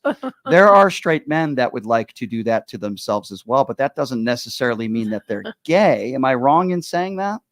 That they would pleasure themselves in that way? Yeah, in that, without getting too graphic, because we need to be Yeah. PG-13. We need but to yeah. fill that in. Yeah. So I don't know. It's such a personal thing. Just because you have like a gay experience doesn't make you gay. Like, and there's research has shown that. Research has shown there are men, heterosexual men who've done quote unquote homosexual acts, but still identify as heterosexual, right? So like you're allowed to have all these different experiences. It doesn't actually have anything to do with your identity. Mhm. But if someone does identify as queer as a result of wanting this thing or having desire for this thing, that's awesome. And Yeah. I'm like, get it, Billy, bury that face. Enjoy. Yeah, there you go. So I so remember excited for her. I remember in high school, a big rumor in high school, it's when Marilyn Manson started to become famous. And this turned out not to be true, but a lot of people thought it was true. Very different conspiracy theories 20 years ago, 25 years ago. But the conspiracy theory was that he got rid of some of his ribs so he can perform that on himself. Now, a lot of people believed it. I actually believed it. I'm like, wow, that's interesting, but it actually was not true. But anyway, so what do you got going on this weekend, Nicole? What a great transition there. What do you got going on? I'm going to work on my stretching and my flexibility, apparently. And then I'm doing my big monthly performance on my OnlyFans tomorrow. So anyone who wants to come join, it's a big show. It's so much fun. We have a wild good time, and I am so excited for it. That sounds like a lot of fun, actually. I will not be on OnlyFans this weekend. Nobody wants to see me doing anything in front of a camera. I'll tell you that. Maybe talking on a microphone. That's about it. That's where the line is drawn. Well, Nicole, always appreciate it when you come on the show. Thank you so much. And I hope you have a wonderful weekend, and we will catch up with you next week. Okay. Sounds great, Brian. Thank you. All right. Bye, guys. Take care. Nicole Mitchell, everybody. Check her out on social media, OnlyFans. Oh, she sounds cool. Yeah, absolutely. Nicole's the best. And there's haters out there that are going to say, oh my God, Brian, There's haters for everyone. how could you have somebody on your show that shows off her body? Oh my God, how could you do that? It's such a sin. Those are the same people. Let me tell you something. Ileana, let me tell you something about these people, okay? These are the types of people that pleasure themselves to their Donald Trump poster every night, okay? These are the type of people that are so lonely and they're so angry at where they are in their life that they want to take it on a very intelligent, very beautiful woman that is very successful and making a lot of money, not doing anything illegal, by the way. These are the types of people. These are the same types of people that say drag queen reading is the world's worst thing, that the COVID vaccines are death to everybody. These are the same people that look up to Donald Trump as their Cheeto Jesus Messiah. These are the same people. So can I just say something on the drag queen? My daughter goes to the art school, right? LVA, high school. She's a freshman there. They brought in the drag queens yesterday, and she loved it. Like they all loved it. All the kids loved it. Yeah. Like there was nothing wrong with it. Like as a parent could care less. Like I'm happy. I think drag queens are amazing. They're beautiful, and they're really talented. So I don't get the controversy there. Well, I'll tell you what the controversy is to these people. I They're understand bigots. it. They're bigots. Like I don't see what the big deal is. They're bigots. Any normal human being would not see it as a big deal. No. They are bigots. And if you ever get into a discussion, which I rarely do these days because it's frustrating, with these bigots, say, how are they affecting you? But not only that, have they ever met a drag queen and sat and talked to them? Like, I mean, I went to a drag queen reading for that reason. Now, I knew it wasn't the issue that far-right MAGA idiots make it out to be. But I went to one downtown because I had a good time. Yeah. They gave me good food, free and they're food. nice. They're really nice people. I had one of them in studio. Very nice person. They're humans, just like us. And like, do you we're know all the same? And do you know what their saying was to these children that were there? Be proud of who you are and treat everybody the same with respect. Exactly. Oh Be my kind God. and respectful. That's it. What terrible indoctrination it is. Oh my God. Be who you are and be happy. Oh my God. Don't say gay. Oh my God. Oh my God. These right-wing MAGAs are some of the most dangerous and despicable people this country has to offer. You know, my kids, it's really interesting having kids and watching them through them. But my daughter at 3-4 years old, they had a really close friend. They were twins, and we knew the one was gay. We knew it all along. Yeah. The kids knew, but they didn't say. They just said, "Oh," she would say, "He's my best girlfriend." Yeah. He's my best girlfriend. Like they knew from the beginning, and the kids had no problems with him. Boys didn't have problems with him. Girls didn't have problems with them. Some of the parents might have, but that's their problem. The kids don't have a problem. Yeah, no, I agree. And, again, this is the Republic. I talk about this a lot. The platform of Republicans today, the MAGA platform. Not every Republican. It's not my party. Not every. This is not my party. Not every Republican feels this way, but the MAGA platform today, the Joe Biden crime family, they're obsessed with Hunter Biden's penis. They'll talk about drag queen reading and how gays and transgenders are ruining society, what bathrooms they go in, but they have no real solutions for the American people. And even the stuff on Hunter Biden, you gotta feel sorry for that guy. Like he loses as a young child, loses his mother, loses his baby sister, is severely injured, and then like it's not surprising that he had an addiction problem because there's a lot of trauma there, and so I don't know, give the guy a break. Like well, this is a bad day for Republicans. There's been a lot of bad days for Republicans. This is a bad day. Joe Biden. Say what you want. You could be a MAGA supporter and say Joe Biden lied. He didn't save 8 people. That's as a lifeguard. I mean, if that's, I really didn't hear a number with that at all, so I don't know what. Well, what that's all they have to go on. The bottom line, if you're a semi-intelligent person, which obviously, I mean, if you have to walk into that out of the whole interview, if you're a semi-intelligent person, which obviously Patrick is not. Take that interview, even if you're a Trump supporter, and say, yeah, Joe Biden did okay. He did a good job. I don't support him. I don't vote for him, but he's a good human. Yeah, I mean, he's a decent human. If you're a reasonable person with an IQ over 20, sadly, a lot of these MAGA supporters are not. So I'm just going to speak bluntly. They're just not. Right, I agree. When Hillary Clinton used the term deplorable, that's what she meant. Let me give out some of my information for all of you. If you like the show and support what I do and listen, then I want you to go to my YouTube page and I want you to subscribe to it. It's at PTL Radio Show. Again, at PTL Radio Show. Subscribe to my YouTube And tell page. your friends, tell your family, right? Let them Yes. know about the show. Yes. Maybe they would enjoy it as well. Correct. And have them subscribe. That would be great. Also, John Lee, the former North Las Vegas mayor, he got his days mixed up. And a friend of mine. Yes, he is rescheduled. Ileana helped me get him on the show, which I appreciate. He's going to be joining us on Tuesday. Chris Wynn will be joining us in studio on Monday, and we have plenty of other. Lisa Guerrero is going to be joining us on the show. She posed for Playboy, but she is also an actress, and she has struggled with health issues, and she's got a great book that just came out. She's going to be joining us. Plenty of other special guests around the corner as well. So, Ileana, thank you so much for being here, as always. Always and appreciate thank you out there. Of course, always fun having you in studio. Also, my thanks to former presidential candidate Joe Walsh for joining us. He's a good friend, and gosh, they got to give him great interview. got to give him a show on Yeah. CNN. I love Joe Walsh. He is just the best. I'm going to have a busy weekend. Go Knights, go! Game 3 tomorrow. I'm going to Sick New World. Some of my favorite musicians are going to be there. Yes, I did get comp tickets from a musician friend of mine. I didn't pay for the tickets. Shame on me. So that's going to be a lot of Lucky fun. you. We're going to Good have for a you. lot to talk about on Monday. A lot to talk about on Monday. Thanks for joining us, everybody. Have a great weekend. We'll see you on Monday. Hey, everybody, are you struggling to find a pizza place that reminds you of Brooklyn? That true blue New York style pie? Well, worry no more. Stallone's Italian Eatery Pizza is a knockout. We're located at 467 East Silverado Ranch Boulevard, just off of Premium Road, half a mile east of South Point Casino. Just